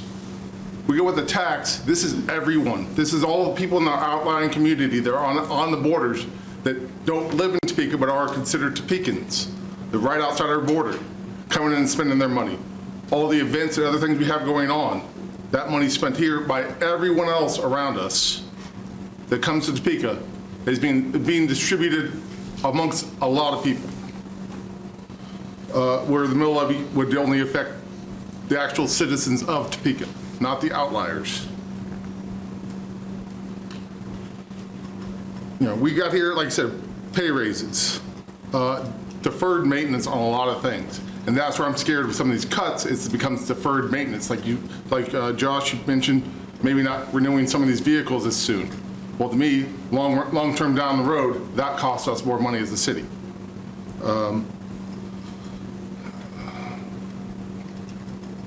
As some people brought up some of these developers, landlords, things like that. Sometimes we've had to make a decision off two bad choices, and we're trying to make the best decision as possible. One was Lawrence Bay, and it was either get nothing or try to get something for the city. So, because of state law, if we let it go, we got nothing. So we were trying to do something for the city. Two bad choices. That's what we were left with. And the one thing I've told the city manager about this is we need to educate, be very upfront, honest, very transparent on what we're wanting, and let the citizens vote on it. You know, it's one of these things of, I don't think I'll ever turn down the opportunity to let the citizens vote on something, because to me, they're the ones that are going to have to make that final decision. And the bad thing is if this gets voted down, if this does go to the citizens and it gets voted down, our next option might be mill levy rate hikes. And that just affects, like I said, the Topekans. It doesn't affect everyone that comes in here. That when we talk about police and fire, if you live outside of the city and you come in and you need a police officer because you got robbed at Walmart parking lot, that's a non-citizen using our police department. But if they were in Walmart shopping, spending money, we just got tax dollars from them if we have a tax increase. So a lot of things we need to look at, a lot of different points of views you need to look at. Like I said, I was mill levy all the way to begin with. Talk to people. I'm totally against mill levy and all about the sales tax aspect of things. Like I said, we need to do something because long term, this is going to turn out to be a very bad situation for the city if we don't do something. Thank you, Mr. Mayor. Councilwoman. Thank you, Mayor. This is probably one of the hardest things to know how I'm going to vote, because at first I was, oh yeah, that's the answer. You know, put it on the ballot, have the money coming in. And then talking with folks in Oakland, some in North Topeka, and then activists and advocates, of course, it was just like the lack of trust that it would not be used in the way that it would say that it would be used, and that we would find that so much of it would be going towards the paying for, you know, the 27% increase over, I think, 3 years that the police got, and then however much, I don't know, 15, 18% that fire got, et cetera. And in budget discussions, I asked the city manager, can this be demarcated? Can we put this much of a percentage of the taxes going to go to this? This much is going to go to this. This much is going to this. And what is it at this time, city manager? What's the thoughts on how that ballot question is going to be crafted? Councilman Valdivia, the city manager tasked me with looking into how you could write that to accomplish that. And in looking at other cities, you could modify the proposed language with a percentage inside the one ballot question to allocate X percentage to the different purposes. So the city of Augusta did that recently. So there are examples. So if you wanted to say, I don't know what the percentage is, but whatever percentage for affordable housing or public safety, you can do that inside the single ballot question. So is that something that we may be looking at then? Yes, ma'am. Okay, thank you. Because next week, I was so torn with it, and I was thinking, if this is just going to be generic, public safety, and everybody's going to, think no matter what they're told, they're not going to believe it because, government right now just doesn't have a whole lot of trust. Anyway, but to me, we should have more trust that the national government does, though. I think we still have the ability to have more trust here because we are a small community, we are an intimate community, and I do believe that my colleagues all try to do the best that they can with a whole bunch of mess that was put up in front of them, and I'm not going to go around, dragging anybody down for that, but just some of it I don't agree with. I do. I think that we should be thinking of every single thing we can to collect from Klossman. Everything. And I will tell you, the state is holding us back. The state is holding us back the majority of the time. I'm not saying with all, but I am saying with some. And then you have what Jado has done and what Lozone has had to fight tooth and nail, for some kind of equity. And so, and we're coming to the point right now that I think that we don't even know what's ahead of us for the past, in the future, in 3 to 4 years. And I think that probably every single person out there that deals in social service or is in the need of social service, be really blunt, is just probably scared shitless. Because I'm scared. Because I don't know I don't know how we're going to do it. But what I do know is if we keep going and doing the same things over and over that are not working, especially with policing, we are going to hurt the most vulnerable, and we are going to continue to drag Topeka down. And I think that our large corporations should be doing some buy-in to this and should be giving some money to this, and it not all just coming from your sales tax. They use our labor, then they should be paying some up to help us with affordable housing, to help us with homelessness. Where are they? Where are they? Because I don't know where they are, but I know that they make a lot of money off of your labor. But we need to have combined forces because times are going to be tough. And if we don't stay committed to it, then what we're going to have is more homelessness. What we're going to have is more wandering mentally ill. What we're going to have is a Built for Zero that won't be able to get up off the ground because the wraparound services won't be there. And you cannot do Built for Zero half-ass. You have to buy into it completely or it will not work. And so if I know that there can be something that can be crafted that is specific, an education component moving forward to where you drag your voters there so they can be educated and know what they will be voting for and get them out there and vote. If this passes, then I will vote for it because it feels wrong not to give the voters the right to vote on something, but you should also have clarity and transparency in what you're voting for. Thank you, Mayor. Councilman Dovner and Councilman Duncan. Thank you, Mayor.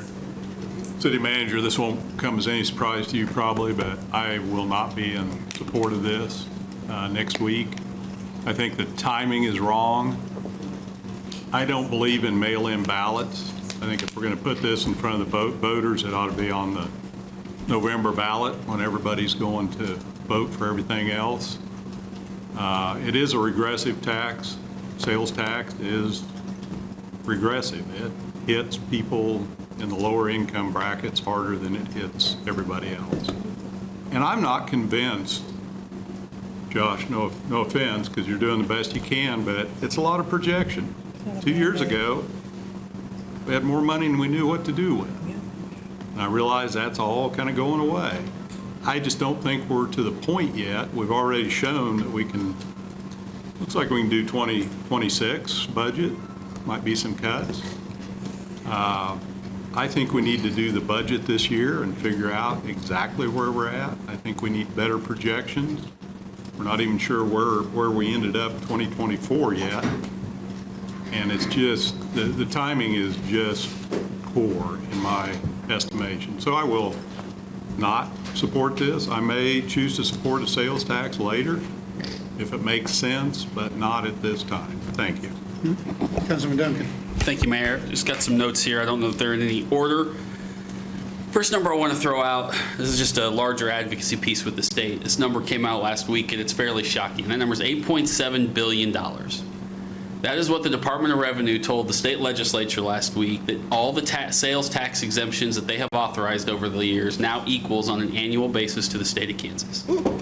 That's $7.5 million to the city of Topeka on an annual basis that we are losing out on, because even though our voters at one point approved those sales tax levies, legislators in their infinite wisdom decided, looks good for me to just continue to give exemptions through the years. And as I say that, there are 24 more sales tax exemptions in front of the legislature this year that in my job as the league, I'm up there saying, wait a minute, you can't continue to take away these sales tax levies and then scream at us about property tax levies. There's a direct correlation between that problem. My point of bringing that up is I'm hoping the people listening to this will start having that conversation with their state legislators as to when are they going to start reevaluating some of those sales tax exemptions that they've given over the years, and why do they continue to support them knowing the squeeze that it's creating for them because of what it's doing to budgets on the local level. Josh, do we know when we will know what our 24 final is? So we'll get our last sales tax number probably 2 or 3 weeks. But projected wise, in the general fund, it'd probably be about $23.5 million is our final reserve number. Because what's the last payment we got? Where are we up to? Do we have November's yet? Yeah, we have 11 months in, which is 1.94% higher than it was through 11 months last year. I'm not going to hold you to this. Roughly, so what does that leave us short as of right now if we finish 24? If we got no more money from the state, what's our general? Is it 4 million? Is it 1 million? Is it somewhere in between? I want to reserve the right to look at that. Great. My point of asking that is we don't know what that is. We could come in $1 million short. We could also come in $1 million over. We have no idea what those Christmas sales are going to look like for us, and it would be very helpful through this conversation. And we can't.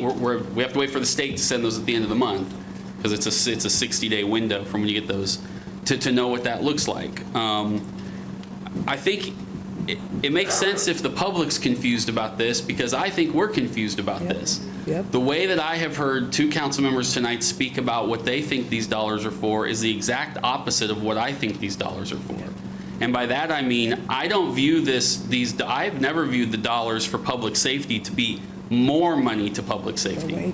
I have viewed them as an offset in our current budget that we give to public safety for what it costs to run those programs to free up the dollars in the rest of the budget. That's a very big difference, right? Giving one department $5 to $8 million more is very different than saying, no. We're still going to run the budget, but that's going to free up $5 to $8 million in our general fund. So if we're unclear about that, right, no wonder everyone else out there is unclear about that. And I think that needs clarified as we walk through this conversation in the next week or two. I think my frustration, I expressed this in my meeting with staff, has been a lot of this is cut, and I get it. We're going to have to do some of that. But there's a list of things through the years. Several of us have been, this city manager's new, and I understand we've had 5 city managers in the 5 years, right? And that creates some issues in how we do budgeting. But I mean, there's a list of things we can do.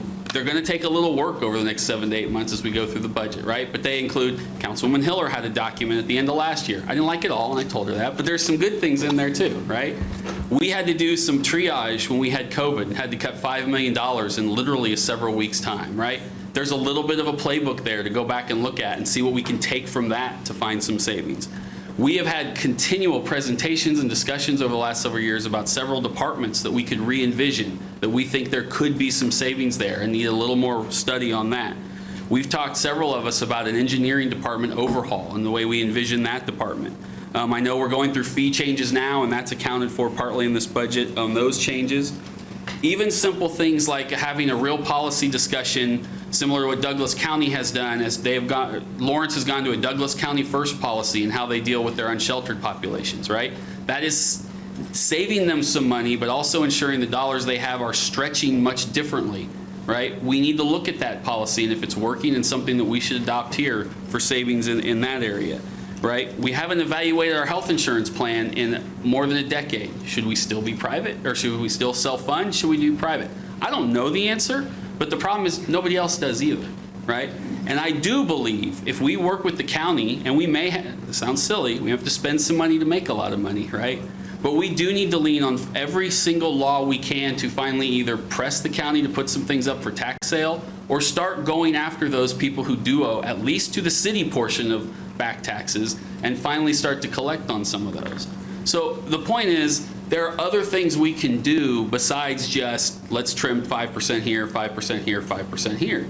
It's definitely going to take some work. I don't feel comfortable voting for this either until we've at least done some of that. And this is nothing new that I haven't said in a couple other meetings. We can go through our budget process, we can go through our CIP process, and if after that it still looks that dire to us and we haven't been able to work it, we can do 1 year from now, we can have this on a ballot again to the public and give them that option. Here's the budget we've got, and if you're good with that, folks, great. These are the cuts and changes we're making, and if you're not, here's the path you can take. We could do a vote in February. Yeah, we wouldn't collect till July of next year, but I guarantee we would be fine for those first 6 months. And we get that point. So my last concern is, two other quick things. We don't have a financial officer right now. We're hiring that person. I wonder how much different we have Josh, so I'm not, but we don't have that, and the interim we have has done a wonderful job. They're doing great, but we don't have that person in that building every day right now. How different is this conversation once we bring that person in? The ideas they have, the knowledge they have, the skill set they have to bring this to the table here. My last question is, I don't understand two of the charts, and maybe I'm just reading them wrong. On this one, in closing the 27 gap, you say it's going to be a $10 million, but if you go from 26 to 27 over here, it's 17 to 21 million. So I think the purpose of that if I could scroll, the purposes of showing that is, in 26, we're using about $6 million of one-time reserves, and Councilman, the first graph basically shows if we don't do anything different, if we don't make any cuts, if we don't have any new revenue sources, that is the projected deficit. Okay. And then the second ones are if we do, like for the 2026, if we do take the $13 million of non-personnel adjustments, we leave a delta there of about $4.4 million that we would have to absorb through reductions or other types of efficiencies. And then assuming that we do those cuts going into 2027, instead of a $21 million deficit, you're looking at $10 million. So I guess that brings me to my last point. I guess why that concerns me a little is if you look at the projections of what we would get through this sales tax, it's anywhere between $17 to $19 million, right? Depending upon. Well, these projections, even with that, go beyond that number. By the time we get to 28 or 29, I mean, we still would have to make some cuts, but we're still, even in that 10-year period, we are going to hit a point where that 17 to 19 does not actually cover our deficits. And that's why I would rather us go through a budget process making some of those tough decisions before we do that, because otherwise it really is a 3 or 4 year Band-Aid fix. Yeah. My concern is without actually solving any of our real issues over the next 4 years. Right. And Councilman, to that point, that's exactly why I stated at the onset of this discussion, is that even if sales tax does come in, I've already told departments these are reductions that we're going to have to make. Because you're right, it's not structurally, we can't maintain it. And so those are cuts that regardless if we get sales tax or not, that we're going to have to make. Gotcha. Thank you, Mayor. Councilwoman Ortiz and then Councilwoman Hill. Thank you, Mr. Mayor. Some of what Spencer said I had on my list here. I've talked to several of my constituents, and they are concerned as well with the Band-Aid effect that this is going to cause. I think I've spoken to Joshua about that. I can't support this. Not that I don't want the voters to vote on it. The voters elected me to and they've been really loud and clear about it. I think for me is we're going to be okay for 2025. That needs to be said over and over again, because people are really wondering what's going to happen right now, even with our current administration, with the president. But we have to remember to remind them that 2025, we're okay. We need to work on 2026. And we really haven't had time to really sit there and do that, to sit there. We've had a couple meetings, and we've heard from the city manager, but we haven't really had time to really look at what we could cut, what we could save, and then come back to the people and say, we've exhausted all of our avenues, you know. We've gotten the money in, the tax money, or this or that, or, and I think that's very important to do that, as opposed to asking for more money, not knowing how far that's going to take us as well. So I feel like we've got a year to work on it. I feel like we have time, and I feel like we should take that time and do that, whether we want to or not. That's our duty. I'm not afraid of spending money if it passes the voters, because legally you can only spend the money exactly how it's worded when you vote on it. It's illegal to do it otherwise. So that doesn't concern me. What concerns me is the generic public health and safety. And you're right, Spencer. We're confused because we keep hearing them say the police officers, they don't need another raise. You know, we've already done that contract, so this would not be for them. I would not be open to a wage opener again for any of our public health and safety people. We've already done those contracts. We can move on. And so, again, I think we need to be very clear so that the people know what they're voting for. But some of the people that I hear from, they're on fixed incomes. They're on Social Security. They're on disability. And it's tight. I had a gentleman say he has a studio apartment for $535, and he only makes $900. And so the rest of that is his spending money, you know. And it's funny because people have been afforded, they've gotten a little $12 raise from the state, from Social Security, but then they got a $14 deduction in their stamp. So where does that really put them? It didn't give them it took more away than it added to them. And so when you look at that, when I look at some of my elderly people that live in homes that they own, but they're just trying to make it. So I can't support this. And to my constituents, I've heard you loud and clear, and I can't, at this particular time, I can't. Thank you, Mr. Mayor. Thank you. I guess I'm feeling affirmed right now in terms of what people said from the audience. Thank you so much. What constituents have said to all of us, and certainly the ones directly to me, and what I'm hearing around the table. I want to throw out something in general, and I said it in the fall, and it's still so. We need to get started, because we need to take, the longer we wait, the more the deficit will snowball.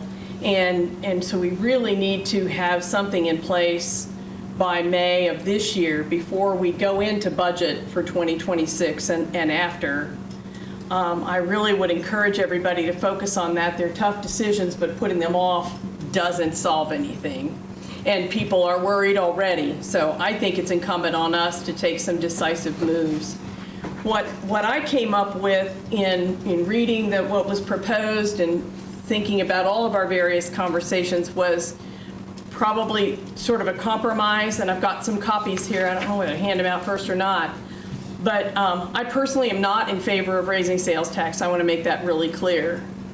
On the other hand, if it has to happen, or people want to at least consider it, I've worked out a proposal that I think could work and could address most of the comments we've heard regarding concerns as well as priorities.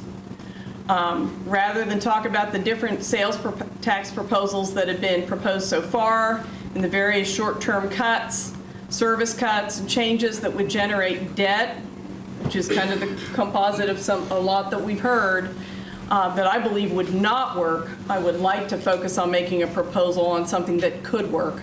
Obviously, people could tweak it and change it, but I want to lay it out and see what you think and give you a document so you can think about it. Overall, we're looking at $17 million shortfall projected for 2026, going to $21 million in 27. So it's very incumbent on us to deal with it. Proposals for cuts that I turned in last fall totaled over $8.5 million that reasonably could be found and done. I've reviewed that again, and it confirms to me that perhaps with some substitutions, and Councilman Duncan mentioned, he agreed with some and didn't, that's fine, and raised some other ideas as well. I think there's at least $8.5 million still possible, and then with some of those things that City Manager Josh and others have suggested, I think we can get to 10. So getting to 10, the sooner we start, the sooner we get there. So getting those figured out so that we can just move on. With that, I don't think the hiring freezes or salary rollbacks or reduction in street projects or social services, which have been suggested by administration, would need to happen. The cuts that we looked at in the fall and that I looked at again are our core government services where we could look at efficiencies and economies. With that, the fact that people are very concerned about how kind of fuzzy this proposal that's in front of us for a half cent that is very unspecific in terms of what would be in it and how that might flow or be weighted from year to year. What I did was come up with 2 small sales tax proposals, each of which was very specific, that might be a substitute for consideration in a spring ballot. One of them would be 0.2 of a cent, not a half cent, but just 0.2, just for public safety. That would be 100% clearly on the ballot and the information, 100% to cover the budget that we have already.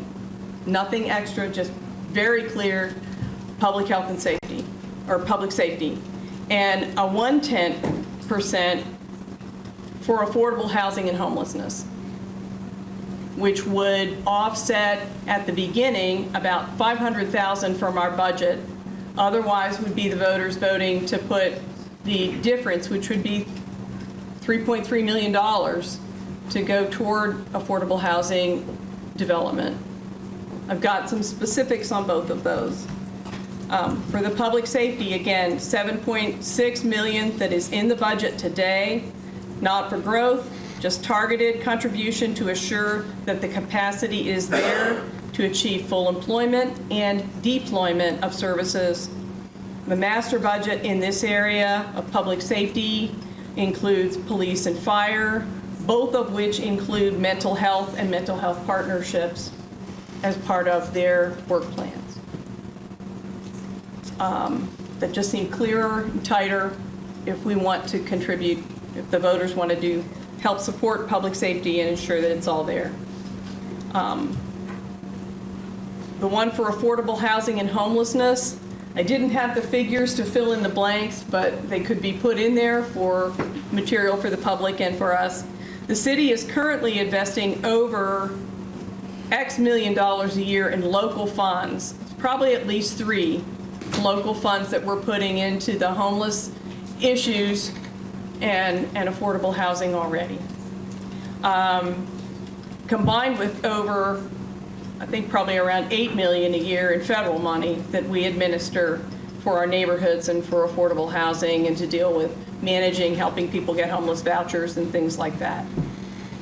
That includes then our EAS services, the code actions that we're paying for to deal with things, camp abatements, police interventions, as well as the support of rehab and development of affordable housing, and the navigation services to access needed resources.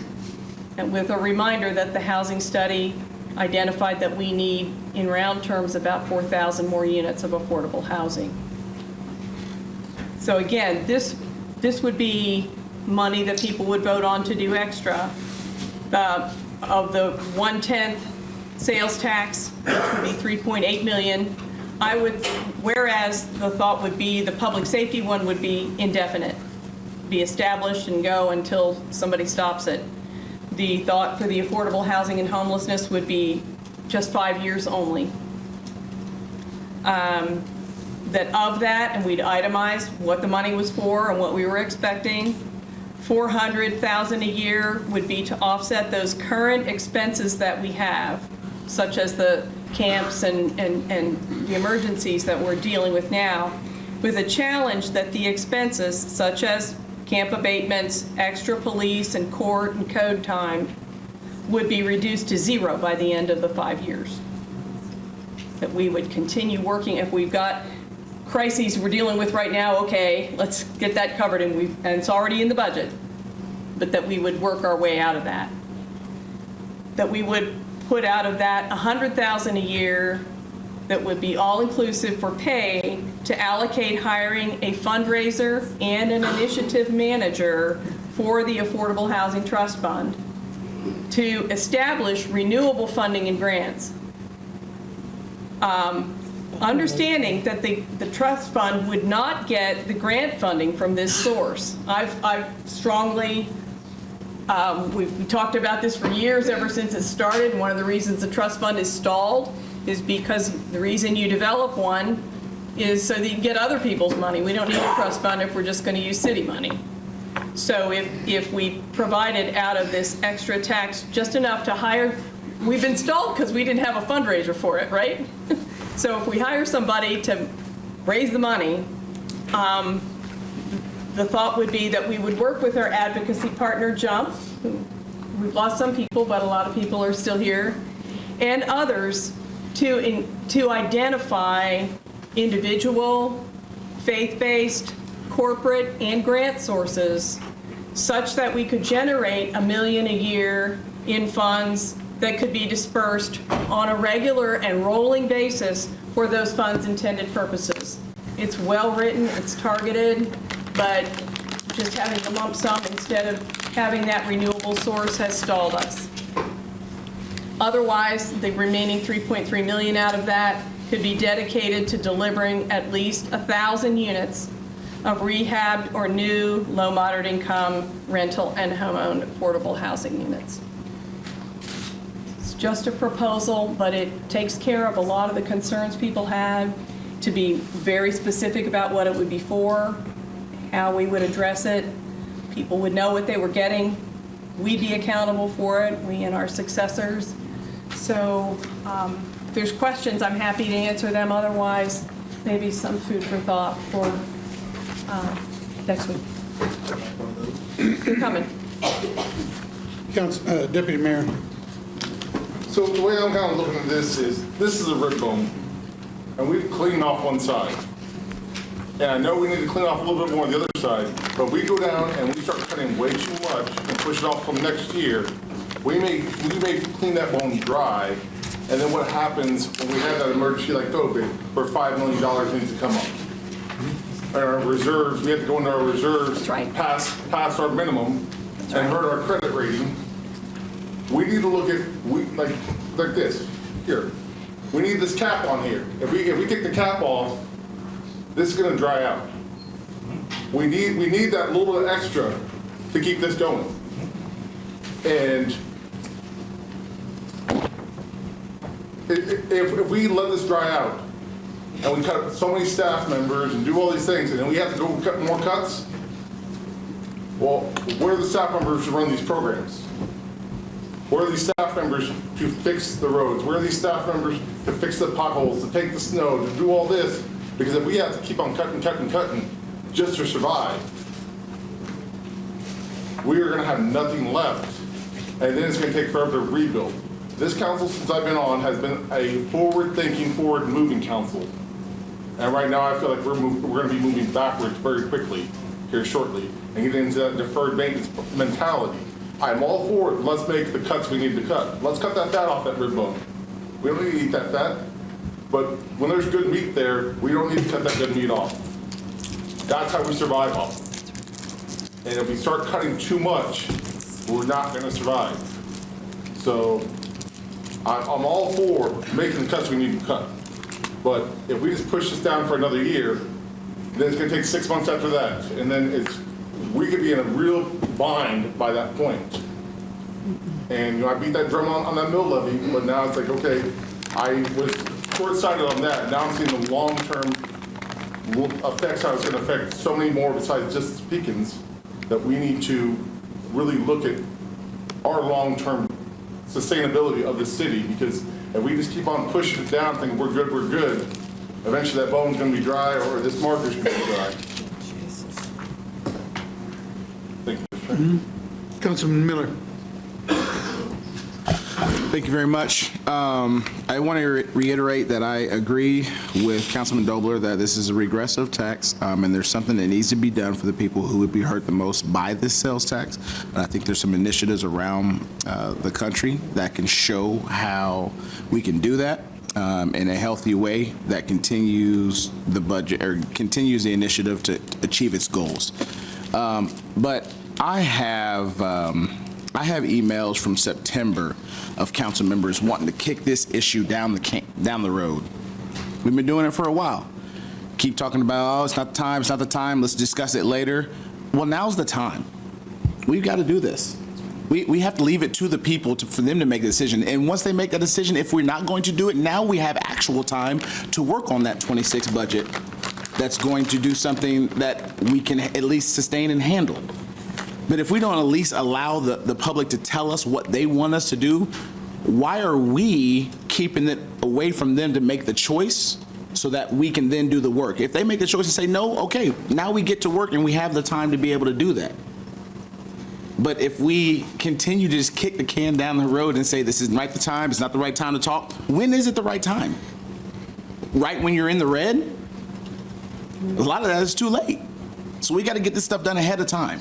So allow it to go to the citizens and let them make the decision, and then we go from there. That's my vote at least. Thank you. It'll be real short. Promise? Promise.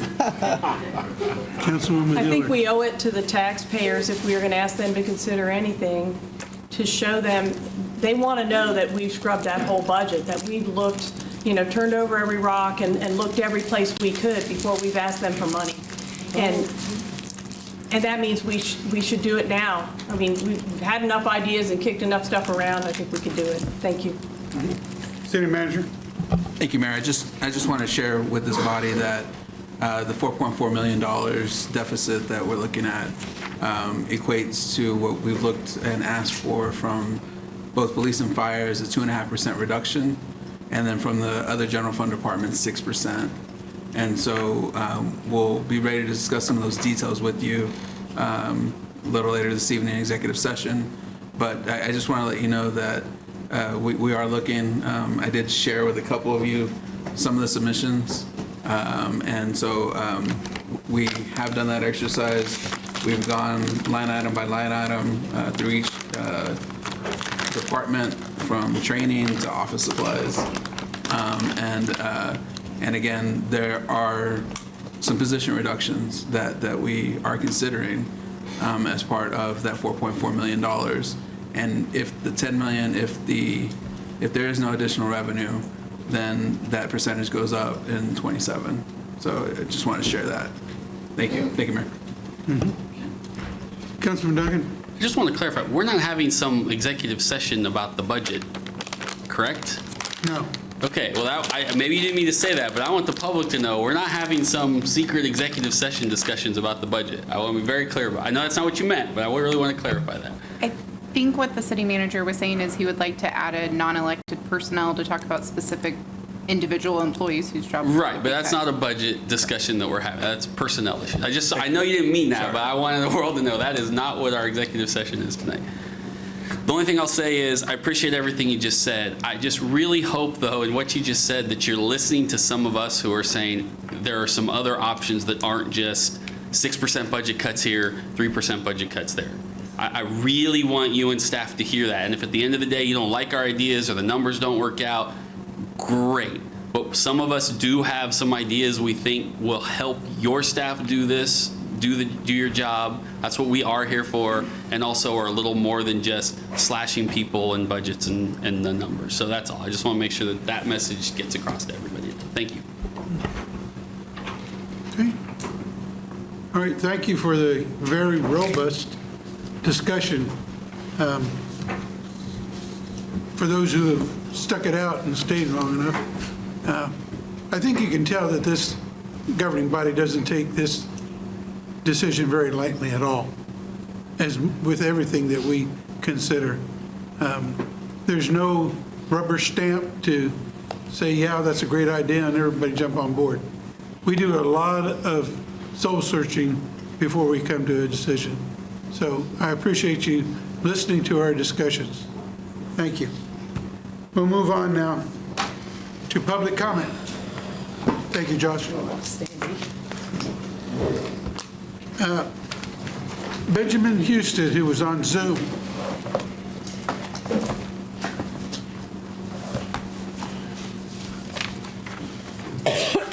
That's not Benjamin. That's Monique.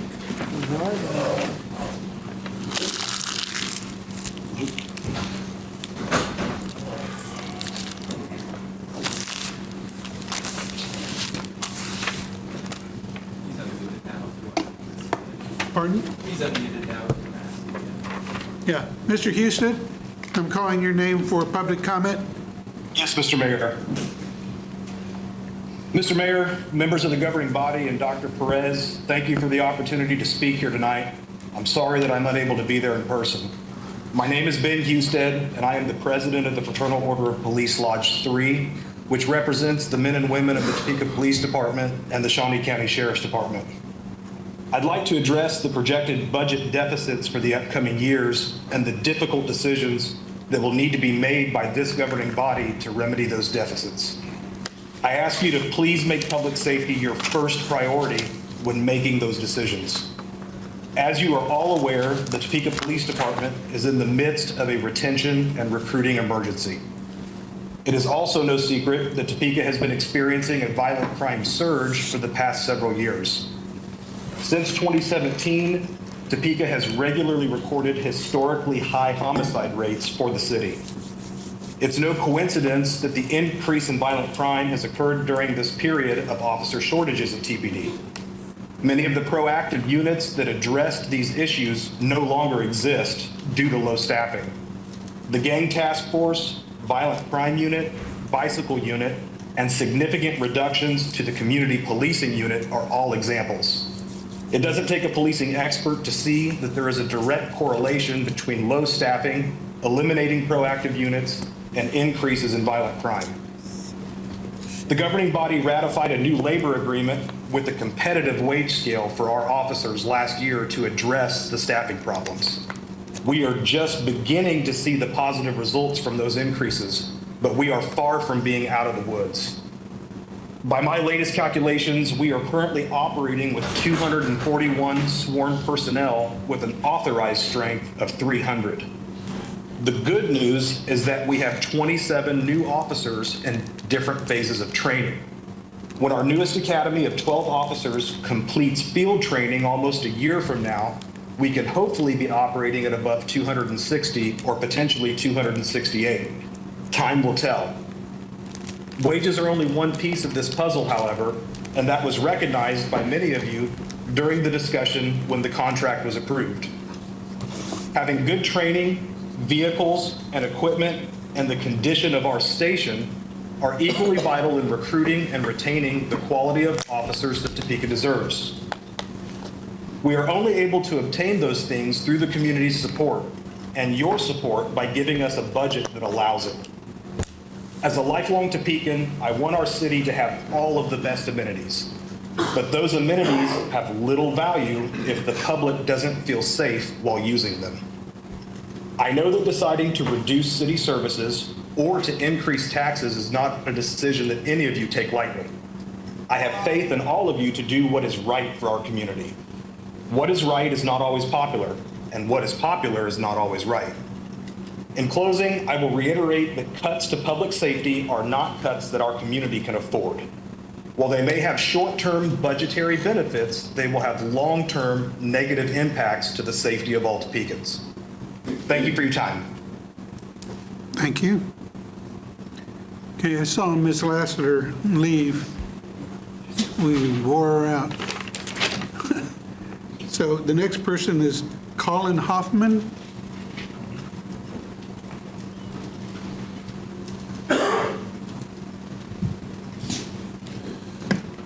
Mayor, governing body, Dr. Perez, my name is Colin Hoffman. Some of you may know me, some of you, most of you don't. I'm the president of IFF Local 83, represents the professional firefighters of the Topeka Fire Department.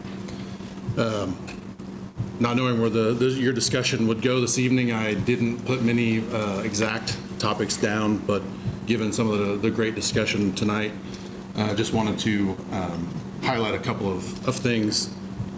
With no real talking with Mr. Husted, a lot of our concerns mirror a lot of what he laid out. So I'll try to be brief in my comments. So a lot of difficult decisions ahead of with the budget after looking at Josh's numbers, and as a governing or as a bargaining unit, we support the use of every tool that you guys have in your disposal to try to bridge this gap. And to echo Mr. Husted, we also take the position of, we hope that public safety is one of the last things you look at as far as cuts. A couple of comments this evening about the union salaries being a big thing that has caused the budget deficit, but the commodity that the fire department provides is personnel, manpower. When an emergency occurs, fire or medical emergency, we try to throw as many people at it to mitigate the situation as quickly as possible. And we also had contract negotiations this year, and the percentage was mentioned of our contract raise, and I was on that negotiating team, and the raise that we negotiated just kept us below middle of the road of the comparable cities that the city used as far as when they would look at our wages and their wages. We've noticed that in the last couple of years, the contract before this one, we made a few strides towards making some of the starting firefighter wages increasing, because we noticed this generation is a migrant generation. They have no problem with driving 45 minutes or an hour to another municipality to make a little bit more money, or to have newer fire trucks or newer fire stations. So this contract and the raises that we were negotiated keeps us kind of holding the line. We were on the verge of an issue that the police are facing with being down so much. When I hired on this fire department 10 years ago, I took entrance exams with over hundreds of people. I've been on this e-board since 2017, and we went through times where we couldn't even get enough applicants to apply for the positions that we had the ability to fill. But I see my time's running short. Again, we just support you guys in the decisions that you have to make, and hope that public safety is one of the last places you have to make a cut if this sales tax doesn't go through. Thank you. Thank you. Sean Niddle.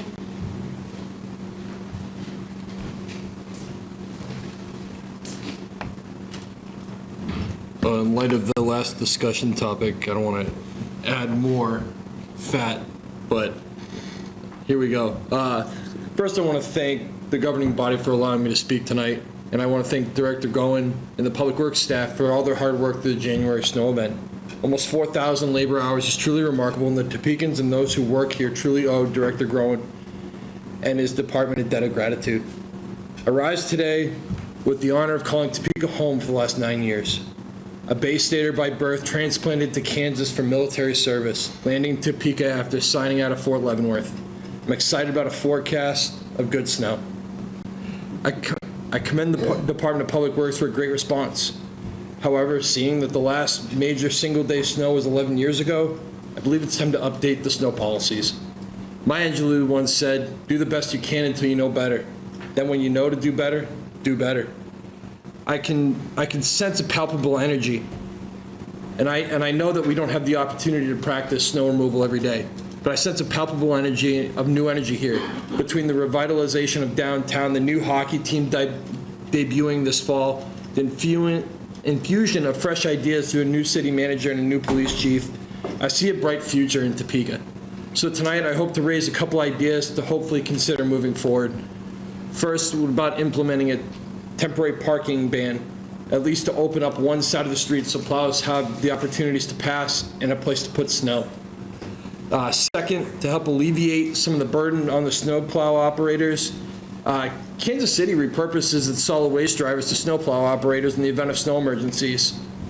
I'm currently a slow drive collector for a private hauler in town. I know that 3 major refuse haulers in town were all shut down for multiple days that week.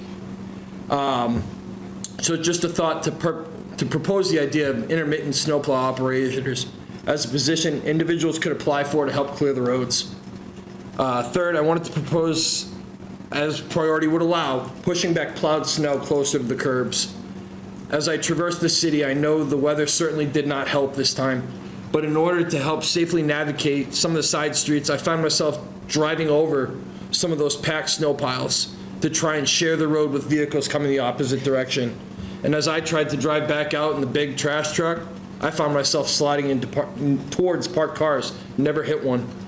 But fourth, lastly, I know the city manager mentioned a process of special requests to have alleys plowed to allow for a pickup of trash and for travel. At least 80% of Oakland, because I have this on my route, I know it. 80% of Oakland is collected in the alleys. I know 2 out of the 3 major refuse companies in Topeka almost are entirely in the alleys. Ours being one of them. I picked it up today. What about adding them to a certain level of snow? As I know, we have our main thoroughfares at one level, and then depending on how much snow we get, do we plow side streets? What about adding that down the line as priority would allow to at least get us a pass through those? Because some were not passable, so trash was not collected because we couldn't get into the alleys with the trucks or it wasn't safe to do so. I could, due to the safety concern and the passable. Lastly, in wrapping up, I talked to Councilman Miller because he's part of my route on a weekly basis, and his district comes to mind immediately. Councilman Duncan, your district comes to mind as well. To see my street, I could barely get a trash truck down it. If you just give me like 15, 20 seconds, that would wrap this up. Just go ahead and thank you. I really appreciate that. Could barely get a trash truck down there. But then I've got full open streets in other areas of the city. So I don't know if that had to do with strictly the cars or whatnot, but I really appreciate it and just something to think about moving forward. Once again, I really thank the Department of Public Works for opening everything up, and I wish you guys the best of luck, and thank you for letting me speak tonight. Thank you.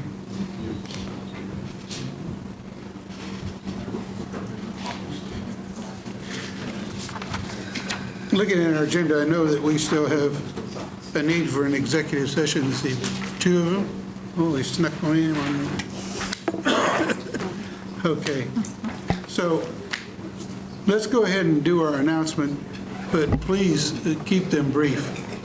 And then we will entertain a motion to go past our 10 o'clock time limit. Okay. The first announcement I have tomorrow at the Cyrus K. Holiday Building, first floor conference room, there'll be a Citizen Government Review Committee meeting. That's at 620 Southeast Madison Street from 11 a.m. to 1 p.m. On February 11th, there's a Topeka Development Corporation Board of Directors meeting. That's here in the council chambers from 5 to 6. And then after that, the governing body meeting, we will have 2 board appointments. We'll have 1 presentation on Parks and Recreation. Consent agenda is expenditure ordinance. We have a bank and signature resolution, and then the State of Kansas Municipal Investment Pool resolution. We have 1 professional consulting contract for United Way. Action items include a public hearing and ordinance on the Sherwood Professional Park RHID, a professional consulting contract for Southwest Huntoon Street Design, resolution for JETO Board member selection procedure, and then we have 5 resolutions coming out of the PI committee for various projects. And then we have the sales tax resolution, and then finally the Hotel Topeka funding request. And then on February 12th, we have a JETO Board meeting, and that is going to be here in the chambers at 6 o'clock. Thank you. Yep. Mr. City Manager. Thank you, Mayor. I just wanted to, at the beginning, we talked about the existing electronic vote system. Happy to announce that the communications team, along with city clerk's teams, have come up with a solution that, and I mentioned this at the beginning, when somebody raised their hand at council, I was like, hey, Mayor, and it was just to let me know that they want to speak. The system will actually be yes, no voting, and then also allow for a button for speaking, and then the mayor will be notified, and so that way he'll have a queue, and you can actually take the system virtually. You can log in through a phone, tablet, laptop, etc. So if you're not here, you can still vote through that system, and then again, let the mayor know that you wish to speak. Teams have been working on it for a few months, and we'll have it in place for your use by next month. And there'll be training and things like that. And so yeah, so excited to share that with you. So for all of the side eyes and comments about the existing system that doesn't work, we're hopefully move past that. Thank you, Mayor. Appreciate it. Is there a clear button so I can just clear them all? Okay. Councilwoman Hiller. Okay. Councilwoman Viaduct. Thank you, Mayor. Real quickly, a couple of things. One, when it comes to policing, I will say it over again. I voted for that 27% increase, but an increase of police, an increasing of policing to solve the crimes that we have in Topeka has failed us. Police are important, they're needed, but they are not the end-all be-all. And the looking through the social determinants of health, the public health lens, and providing social services and programs that have actually been shown to work are what I believe is the way to go. And I'm only going to say this one time. I know that we've all been told by city attorney to not comment, but I feel compelled to.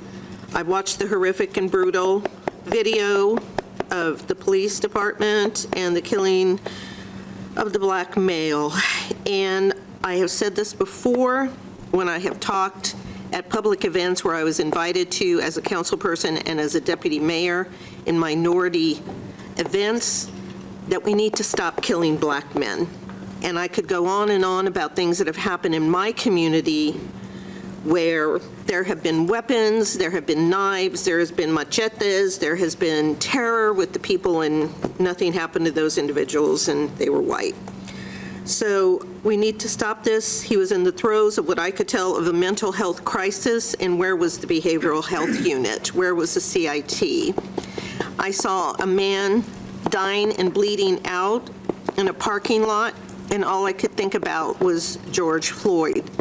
And he was shot 34 times, and he had no family there to help him. So we need to do better. We need to find better methods, because corralling individuals like that who are in the throes of mental health crises seems to me to be a brutal way to die. Thank you. Councilwoman Ortiz.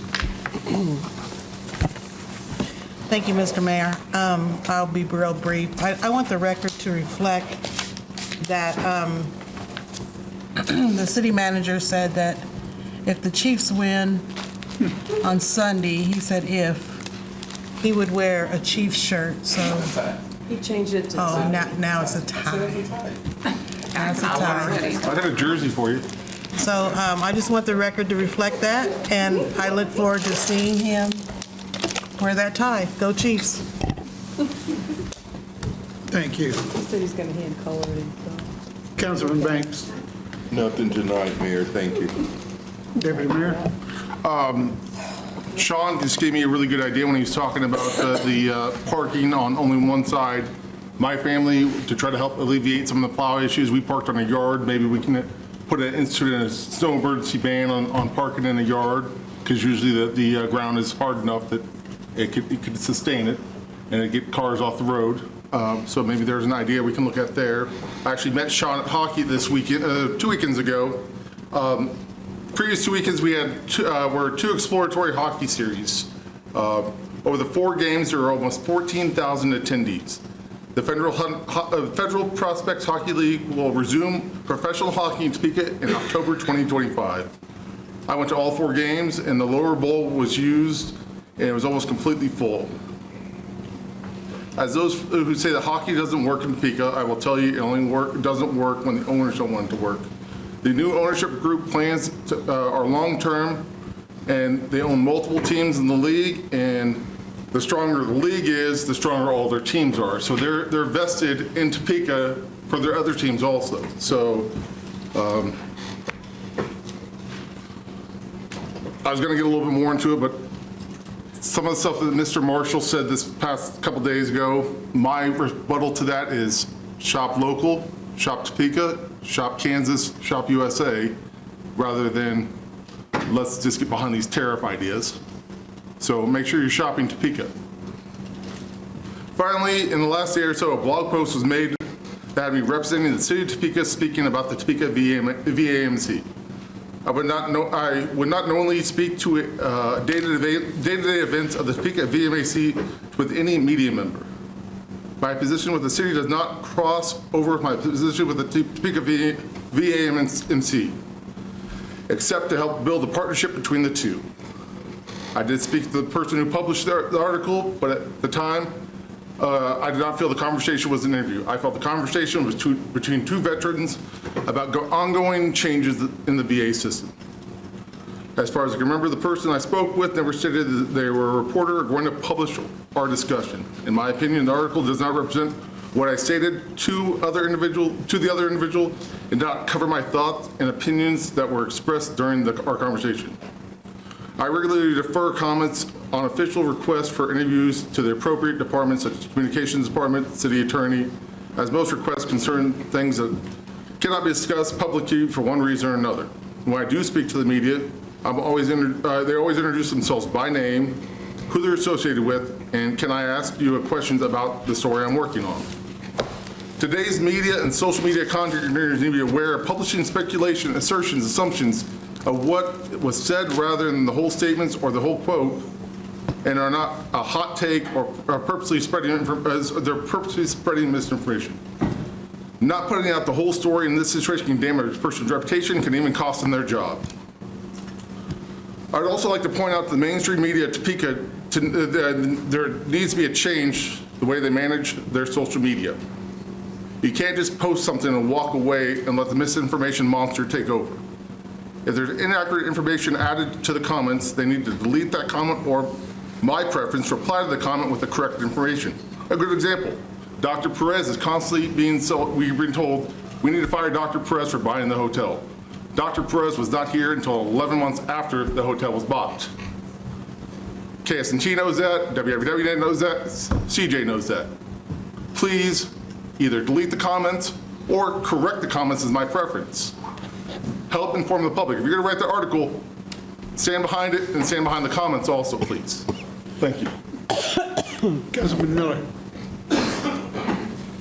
Spicy. No, I got nothing. Councilman Dober. Ditto. 2 quick things. I got office hours on Thursday from 4 to 5:30, and then Bob Dylan's coming to Topeka end of March. Tickets go on sale Friday at 10 a.m. We'll be right here at TPAC. Thank you, Mayor. Thank you. Councilwoman Hofer. Okay, thank you. There is a need, obviously, it's 21:55 for us to extend our meeting. Let me ask you, do you think we need an hour and a half for the 2 executive sessions? What? There's a request for a 30-minute executive session to discuss non-elected personnel, and then the 30-minute attorney-client privilege one that may or may not. So an hour, I guess. Okay. Okay. There's a need. Councilman? Is one of these the ones that I requested? Do we have any scheduled currently for next week? One. I mean, that could go next week. Our timeline would allow the one that I requested, which we need to do for personnel. It could go next week if everyone would prefer that.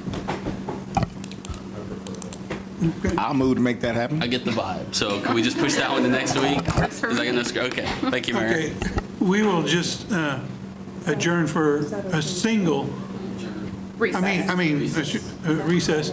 But I want to make sure we gave us time. There's a need to extend for at least an hour for us to finish the executive session. So is there a motion to extend? Councilwoman Hiller, second by Councilman Miller. All those in favor say aye. Aye. Aye. Okay. No. Okay, no.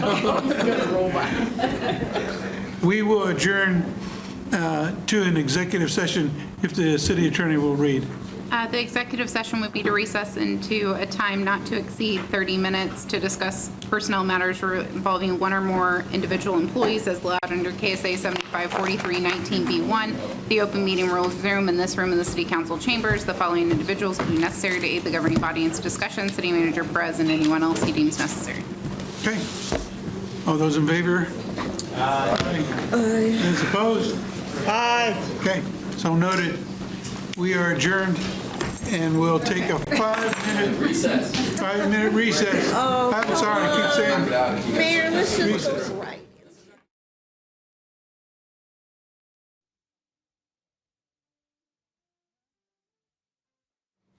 Okay, we're live, Mayor. Okay. We have completed our. Your mic's on. We've completed our short discussion in the executive session. No further business coming before this body. The meeting is adjourned. Let